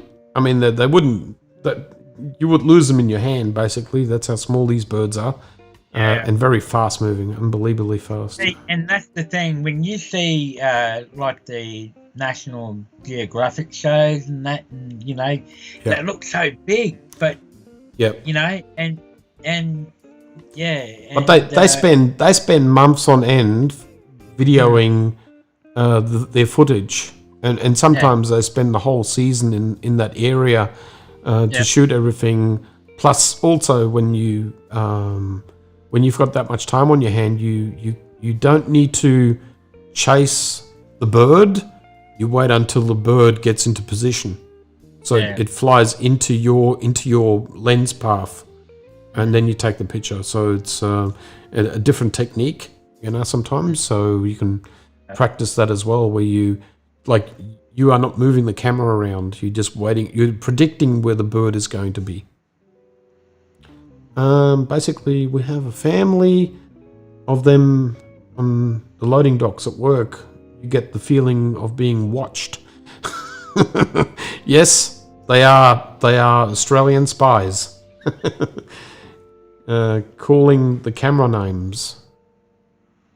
I'm sold on the i9, says Michelle. Well, you know, like, I mean, it's my bread and butter. You know, it's a great camera, but also the A7R4 is a great camera as well. But it's you know, it's chalk and cheese a little bit, you know, because I'm wrenching at the moment, which I got to take 2 body cameras with me when I go out, like, because I don't know what I'm shooting at the time. If I need something like that shoots fast moving, like birds, etc., I'd probably grab the A9. But if I want the ultimate sharpness in an image, then I grab the A7R4. So it's one of those tricks. I mean, I wish they couldn't combine these 2 cameras into one, you know, just sort of like like what Superman would do with his kryptonite, you know, and just squash it all together, mold it. Unfortunately, that's never going to happen. An A9 combined with an R4. Well, it could be that if you had an A9 with a higher end sensor, like a 32 megapixel or something like that, that would be nice, you know, like maybe 30 frames a second. Be nice. Okay, so Riss said, think I'm up to selling my soul for an A9. Rest of the body parts will be for lenses. Yeah, you know, like, I mean, I haven't got any body parts left anymore. I mean, my eyes are no good, so no one wants that. Yeah, it's just one of those things once you handle the A9 or even the A7R4, then you'll see the huge difference of. I mean, look, a better camera is not going to make you a better photographer, but if you have got experience, then a better camera is going to come really, really handy. Trust me. Especially if you worked out what tool you need to do for the shooting and that you do. Like Ruth, okay, she shoots the V8s, and and she's using the A99. So the A9 will be the next best thing for her to up level her skills with that particular tools. Yeah, it's look, I mean, you can't go wrong with a better camera, but to get the best out of a camera, you got to know what you're doing. I think, you know, you really need to step up your game, learn everything about it, and learn everything about photography, and then you will learn. You'll shoot exponentially better. Yeah.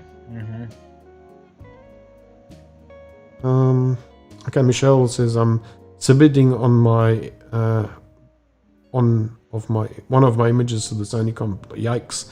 Yeah, and you should look. I mean, it's what time is it now?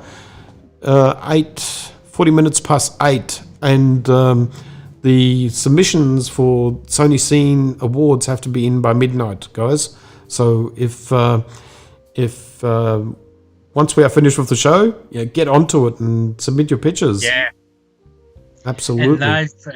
and those have everybody, submitting to the Sony Awards. I wish you good luck in that, but submit, especially female photographers. We need more female photographers going into the Sony Awards, the Alfie Awards.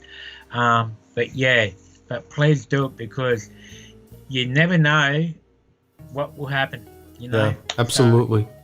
I mean, if you haven't submitted, you might kick yourself. I mean, we're talking about the combined prices there are 30,000 Australian dollars. And I don't know how it breaks down, etc. I haven't really read too much about it. How it actually is tiered down. But look, I mean, in these days with COVID come here, and you're getting all this. I mean, it's not cash money. It's actually you can. It's a credit where you can buy your lenses, cameras, etc. And whatever else, TV. Yeah. But even if you don't win and you make it into the top 20 and so forth, runners up, I mean, every year they will print this thing so big, and it's phenomenal. Yeah, and that's true. If you runners up, you actually all get a print of your image. Yeah, and that print is usually like, what is that, $100, 100 odd or more dollars, so it's really worthwhile. It's probably a couple $100. Yeah, a couple of $100. I'm not sure if it's worthwhile. Look, I mean, you get a print that you can hang in your house, and you'll have something that you'll be proud of. I can't remember the actual size, but when Sony's finished it and you want it back, you better make sure you have a big enough wall to put this thing on, because move into another place so you got a big enough wall. But it's always good to print some of your images, and so you can see what they look like. I mean, seeing them on a monitor and then seeing them printed, that's two different things. You've got some images printed as well, haven't you, Brett? Yeah, I've got a few printed hanging on my walls, and that. Then, if you print your photos and you really get that's how you sort of you evaluate your photography and your images, your favorite images, by printing it and showing them off. And if you do it for a real good printers, and so forth, I highly recommend like the Gold Coast printers down the Gold Coast. I have to look them up and put them in the comments. Again, if someone is interested in getting prints done, doesn't know where to go to, just hit us up and we can guide you in the right direction, and you can check them out. I'm sure that. I mean, I would never. If I was going to get anything printed, I wouldn't go send the work overseas. Try and cover the locals around here, and give them some love and money. They will do just as good a job, I'm sure. Yeah, but if you get your images printed, it's well worth it, because there's a lot of people now, they're just taking digital images, and all you ever seen is online or a digital device, and so you pick your best images that that it's going to look great in either a 40 by 30 centimeter print, and so. Yeah, again, if you get that done, like if you run her up with Sony and you're getting something like that, it's probably an image that you may not have printed, and here you are. Look, if you can submit a picture, just at least submit one of your pictures before midnight. It really might be completely worthwhile. I mean, out of the blue, you can win. Last year it was an iceberg that won, Brett knows how I feel about that. I'm not going to say anymore. Okay, I'll probably start using the A7S II a bit more, although it's a shock to go back to 12 megapixel after the A7R3. Well, look, shoot with it because they're good megapixels, you know, so even a 12 megapixel camera can really And there's produce. nothing wrong with 12 megapixels. I've had Hannah. Hannah did a spectacular print of a jellyfish with the A7S II. Yep. And had a huge big print of it, and perfect. Nothing wrong with it. 12 megabytes is more than enough.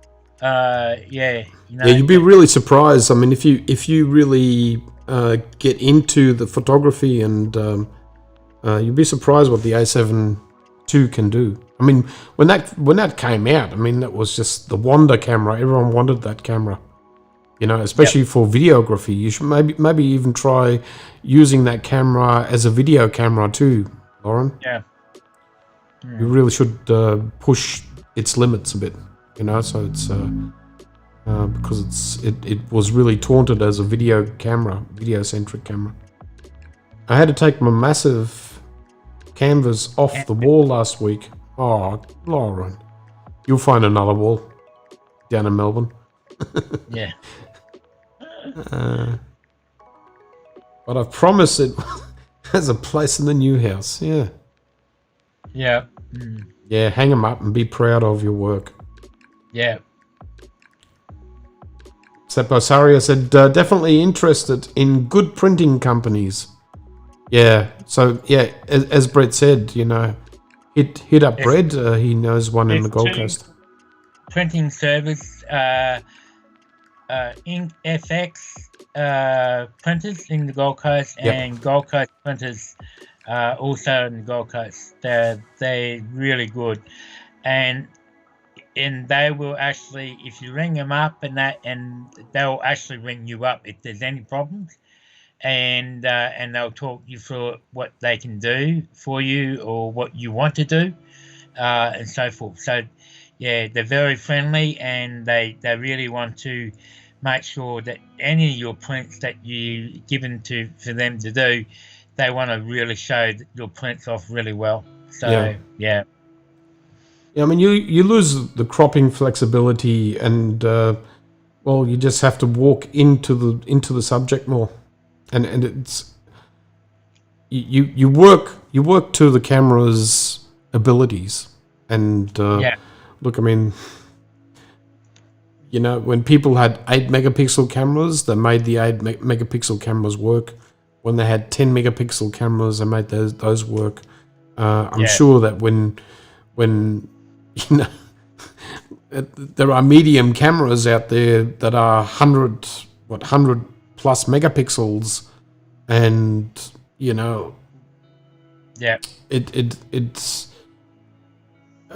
can go crazy with the megapixel size, but it's more the quality of the megapixel also. Yep. Where are we?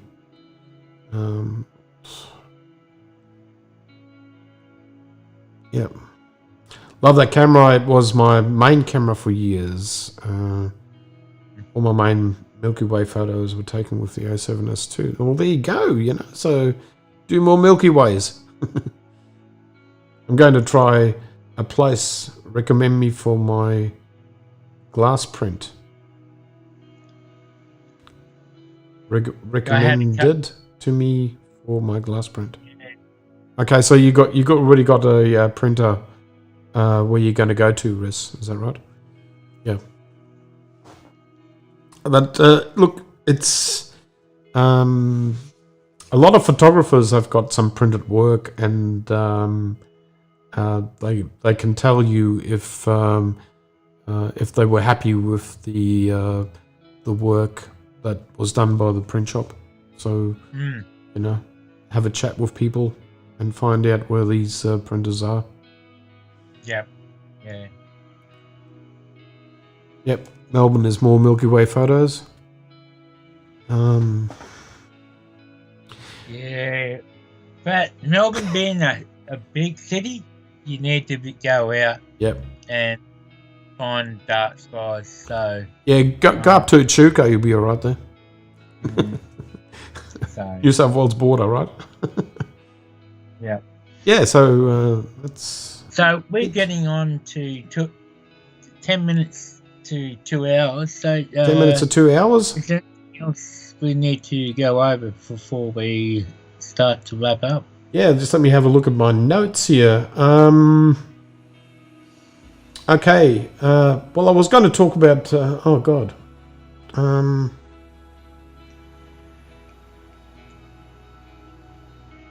Yeah, there was... I think we left out lenses there, Brett. I think we did. There's always something we left out. Cause, yeah.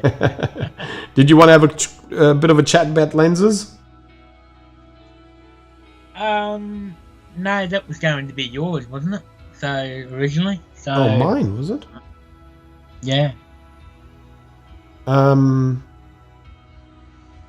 just looking at the time. Okay, so let's just have a little bit of a chat about lenses. I'm not going to go too deeply into it. Yep. Okay, what we were thinking about was giving photographers a suggestion about, say if you want to be living in a world where you had the choice of finding yourself 4 lenses for your full frame camera, say, and where you would start and just to build up your system. Michelle probably knows that I suggested to her, after listening to what she wanted and what she wanted to shoot, I suggested to go for the 20mm G lens 1.8.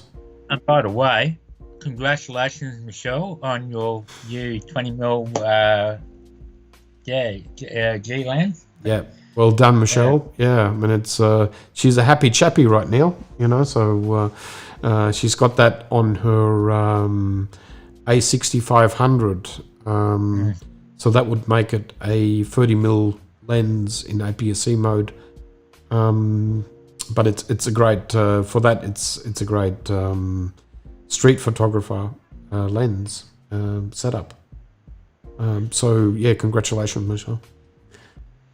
Yeah, and then look, after the 20mm, I'm just looking at like the a budget style setup where you don't go through too much GM lenses and high value, high pricing. Yeah. For starters. So then I would suggest, if you got the 20mm, you can go into crop factor. So you got a 30mm then with a full frame camera. So you can do super APS-C.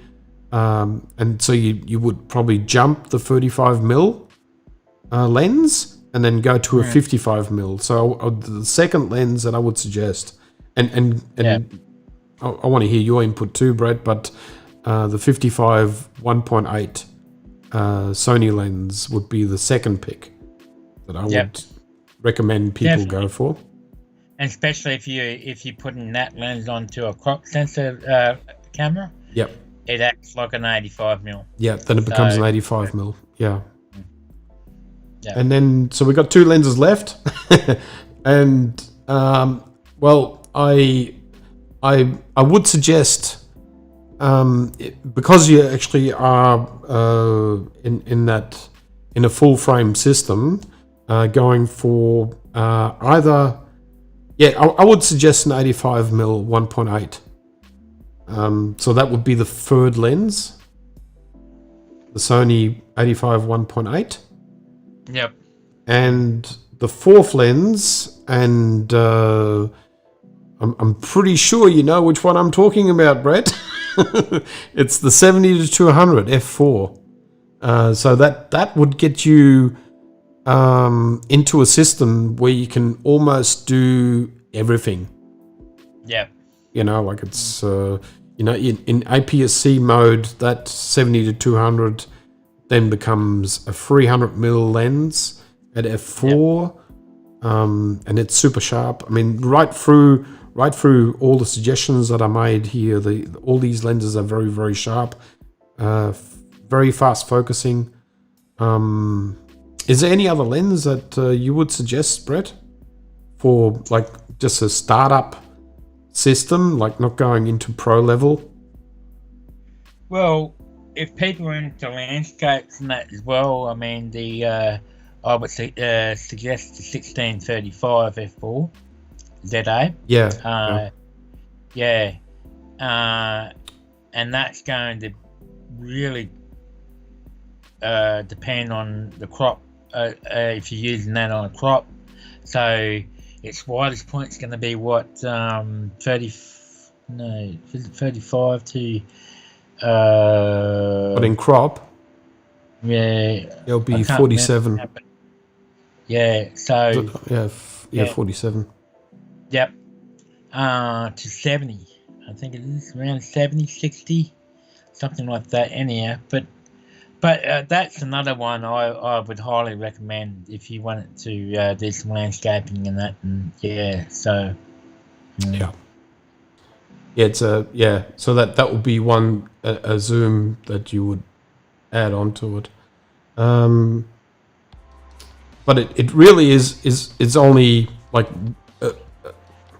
like our suggestion, but it doesn't mean that it will actually work for you. Like if you are if you want to do model photography and you want to do people shooting, or if you're in a studio, then you might not want to go for a 20mm straight away. You want to just jump into an 85mm 1.8. And that will serve you for a very long time. Just that one lens will get you a lot of shots that are just you'll get some stunning work done. Or even the 55mm 1.8 is a good start lens. But if you want stunning, if you want amazing images and an amazing separation, then you're talking about more money again. You're talking about GM lenses like a 135 1.8, and that's sort of like the higher end. There are also other choices like the this here is the Sony Zeiss 50mm 1.4. It is not the fastest focusing lens. It's not as fast as what the 55mm lens is. And it's not as light. This is a fairly weighty lens. I'm not 100% sure what it comes in at, but it is an amazing lens to shoot with. You look at that. Yep. And the 55. Yeah. So this is. Hang on, I'll take the hood off. You got the hood off. So. Yeah. Just in all fairness. Yeah. So this has got the aperture wheel on it as well. So, but the cost of this is about twice as much as what Brett's lens is. So that's the 55 that Brett is holding, and I'm holding the 50mm 1.4. So that's a 1.8, and this is a 1.4 f1.4. Yeah. So but definitely the Zeiss lens. Yeah. And if people are not familiar with the Zeiss lens, you'll see the Sony on one side, and it's got the Zeiss blue badge on the other side. Yep. Badge. Yep. The Sony is the Zeiss lens is actually the next step up, say from your Sony, just your normal the 85mm Sony FE. Yeah. Right. That's your standard. Even this 85 is still really, really good for the bloody price that you're paying for. It's a bargain. And it's a bargain. It beats the Batis 85, which is another $1,000-something, even more than this lens. Yeah. So it's pretty much on par. Yeah, it's a stunning lens, I must say. Yeah. So usually you got your Sony badging, and then you got the Sony Zeiss badging, and then you go for the G Master, the G series lenses, and then the G Masters. I mean, there's always specialized lenses, but I would suggest at no time should you even consider specialized lenses until you've built up your staples, like your 1.8s or something like that, and then you can go for something maybe really, really specialized. Like this is a much sought after Canon lens with the MC11 adapter. So this is the MC11 adapter, and you'll see. I don't know if you can see this, but this is really interesting for people.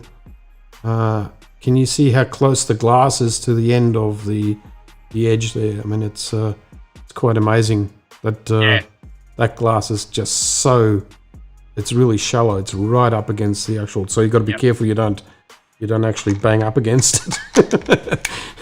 But this is an 85mm 1.2 f1.2.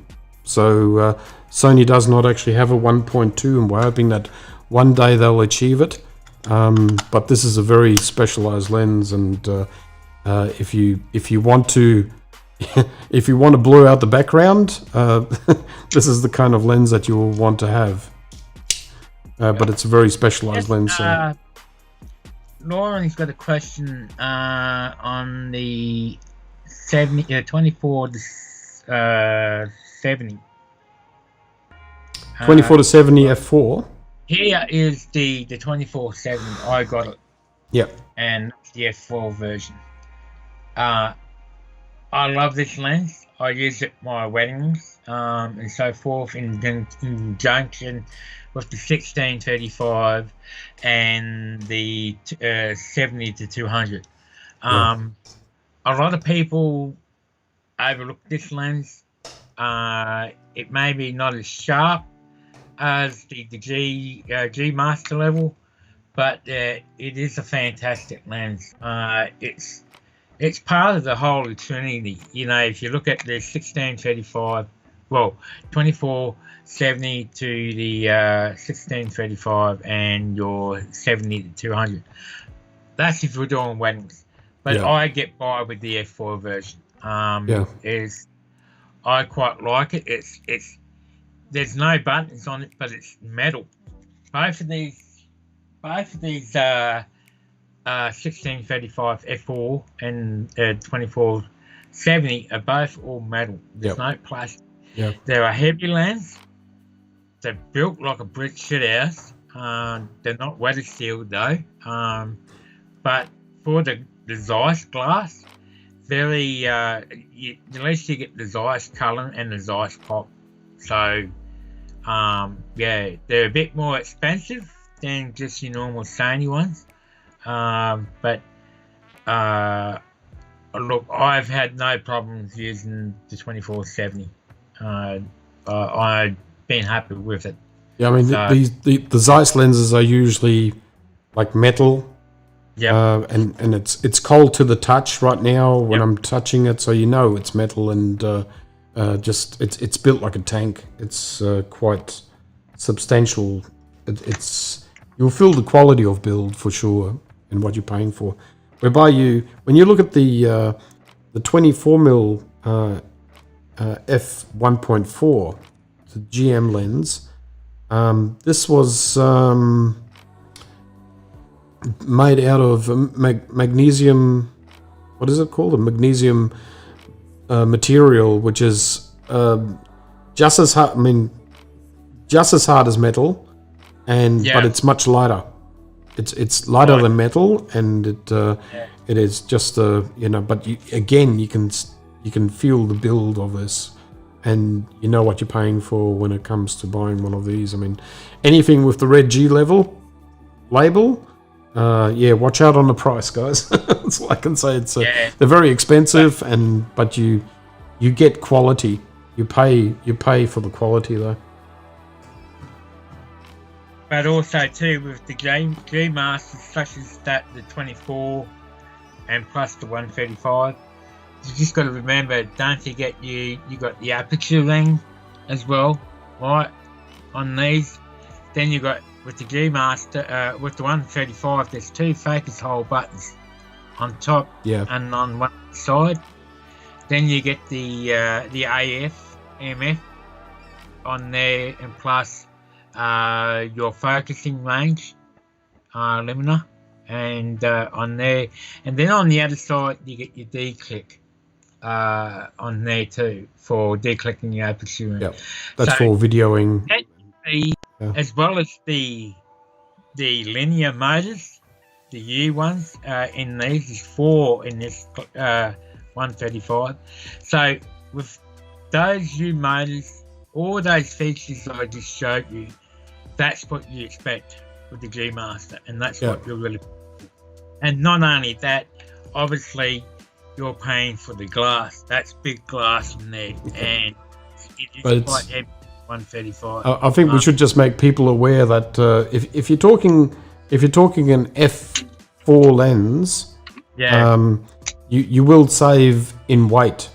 And if you're talking about the comparison between again like a f 1.4 and an f 1.8, there is substantial weight differences in because creating an f 1.4 or even an f 1.2 lens like this Canon one, you will. I mean, this just weighs. I mean, you can work out with this lens. This weighs a ton. So there's a lot more glass in it.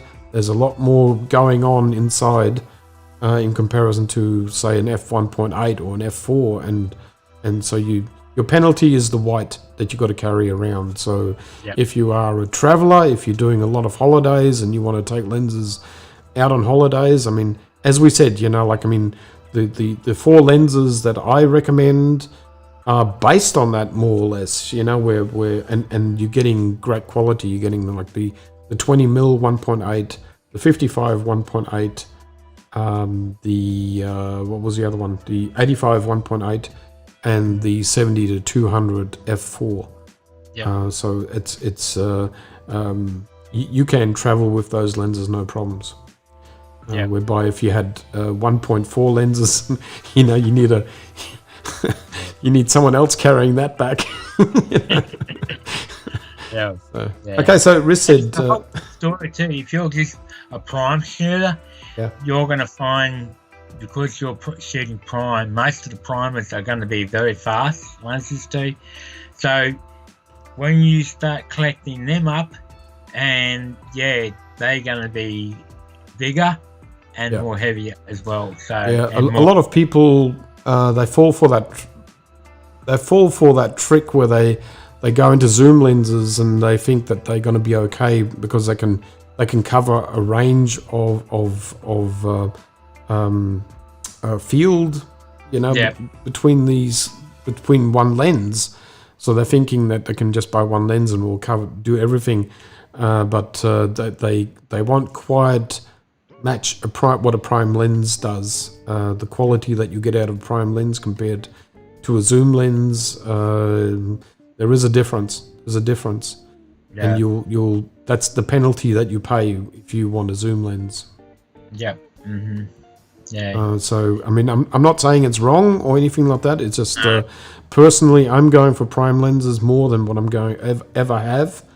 And I started with zoom lenses. I was just zoom lens crazy, and I thought, like, I can just do zoom lenses and that will just cover all my range. And not so. It didn't work out that way. Absolutely not. Okay, alrighty. Questions? And we're just gone over 2 hours now, Mark. Yeah. So we're going to start wrapping it up in a minute. Last question. Okay, so has anyone got any questions? Okay, so Rissa said, I found I'm going away from zoom lenses and looking at expanding into prime now. I'm getting more experience, although I think the 50 to 500mm will be kept. Look, I mean, I don't have any experience with that 50 to 500. That's an A mount Yeah. I'm not sure, but if you're happy with it, keep it. Absolutely. You know? Yeah. But if you buy an A9 and you're adapting that lens onto the A9, you'll soon realize that that lens then becomes a seller because it won't be fast focusing enough for it. Yeah. But for the A9, it's not. I guess I can't complain as I didn't pay for it, but still, Yeah. I have the Sigma one, Lauren, and it's one I'm still figuring out, but I think it may have some potential once I unlock its secrets. Yep, keep pushing the lenses, you know, like, I mean, try and find out where they're good spots, you know, like if you got a zoom lens and if you got variable f-stops or test your lenses, because you might find that your sharpest might be at f8, so you got to find that out. Yeah. Experimenting. I mean, comparing it to the 24 to 105, I'll stick with the 24 to 105, but I'm not sure why 24 to 70 is such a popular range. It's a wedding lens. That's why. Yeah. It is... I'm not sure, Brett, but look, when the 24-105 came out, that became a really popular lens. Yeah. It still is. It's a very it's more travel lens, that one, 24-105. Even though it's an f4, but I used it for last time down in Sydney, and I was down at Sony, and for advocate meeting and that, and I quite impressed with that lens. So, yeah, look, if you're happy with it, Lauren, then stick with it. You know, like it's you're probably not going to gain anything out of having the 24 to 70, but if you're walking past a camera shop, walk in and screw that onto your camera and try it out and see what you think. You know, it's but if you're getting great images with that lens, then keep going. It is really it's an all-rounder lens. That one that you could just go traveling and it'll cover most situations. So yeah. And Riss said, although mine is a 24 to 70 2.8. Yeah. I did sell my GM lens, actually, my 24 to 70 2.8. Brett almost started crying when I told him, but it was just one of those lenses that had to go. I wasn't actually using it half as much once I had the 24 prime. So it was sacrificed. Yeah. Because I'm not a wedding shooter. Well, see, I do weddings too, but I don't have all my 2400 70s, and you know they're both f4. Yeah. I got away with it, so it doesn't mean you always need a 2.8. No, look, I mean, I'm not demanding or telling people which lens to get. You know, like, I mean, these are completely our suggestions and our you know, based on our way of shooting. And everyone has got a different opinion about lenses, obviously. And I mean, some people will fight to the death, you know, in defending their lenses. It's incredible sometimes. Right, Michelle, thanks, and good luck on your the Sony applications. Yep. Oh, congratulations again, Michelle, on getting that lens, and you are now a moderator. There you go. Big things happening in the world of YouTube. Yeah. Okay, so have we got any 2470 for a friend? That's definitely cheaper, you know. But in the end, if you do keep using it for a while and if it's not rocking your boat, well, you know, it's probably a time to sell it and get a lens that you do want. Yeah. So I mean, like as Lauren said, it handled last night's sunset okay. I mean, are you happy with it, Lauren? Then you're happy with it, like it's the rest is all gear lust, and you're always wondering, like because everyone else has got one, I should have one. It's and especially nowadays, right now, prices are going up through the roof by the sounds of it, and so I don't know. It's up to you to decide whether or not you should hold on to your money, spend it. Like it's yeah. Well, that lens, the 2400, that what is it, 24-105G, that's still around about nearly $2,000. Yeah, so it's $2,000 lens. Yeah. Okay. How much is the 2470 f4, Brett? Yep. The 24-70 f4. How much is that? Yeah, the 2470 f4. Yeah. That will be somewhere around 1,700, I guess. 1,800. That was pre-COVID. You're talking about 2470 f4? 24-70 f4. Yes. Yeah, it would be just about nearly 1,200. 1,200. That's there you go. Yeah, about 1,200. Yeah, so that's more or less kept its price, isn't it? Hasn't gone up that much. But that's been out for a long, long time too. Those license lenses as well. So yeah. What's this? Oh, Mark, don't know what you're missing with that lens. f4.5 to 5.6, and I do my motorsport with it. Yeah, but it's the biggest problem is the actual the focus drive on it. It's not going to keep up with the Sony, the A9. That's the only problem, because you've got no idea how fast the A9 spins with a 200 to 600. Yeah, it's a demon. It's a demon, and the 200 to 600. Well, I think they specially tuned it in for the A9.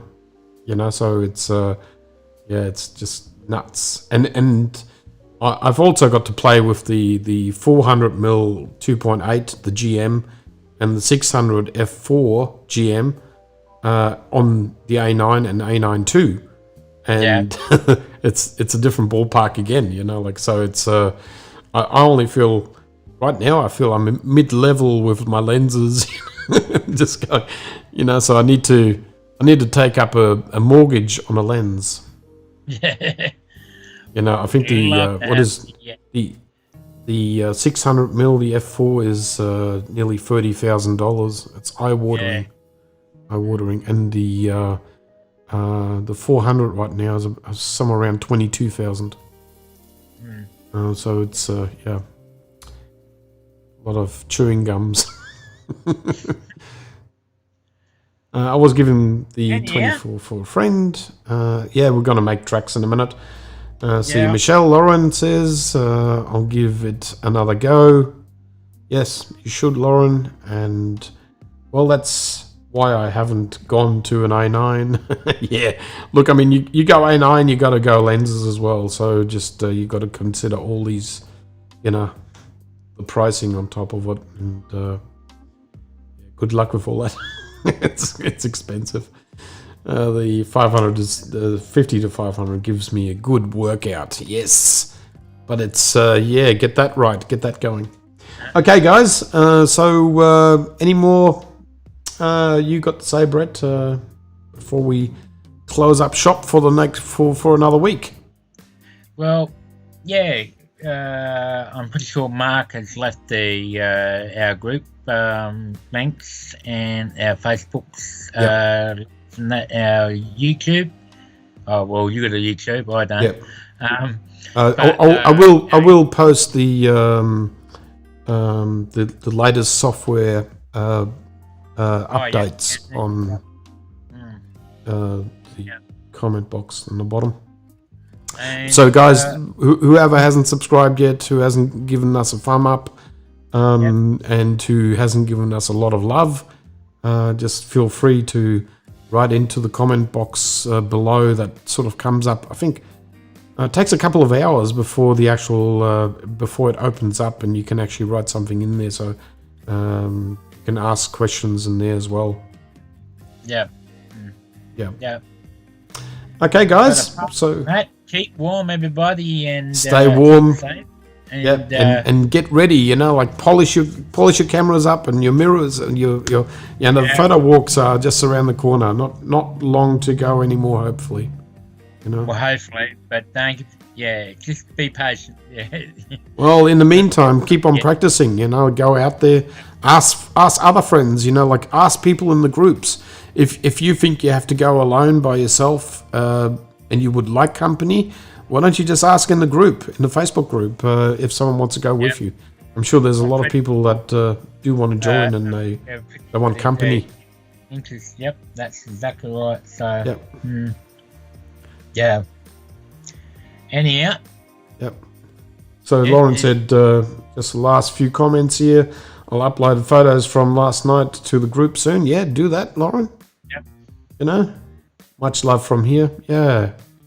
So good on you, Lauren. And let us know when you're doing that Friday thing or whatever, you know, and we'll at least I will try and get there, and Brett will hopefully too.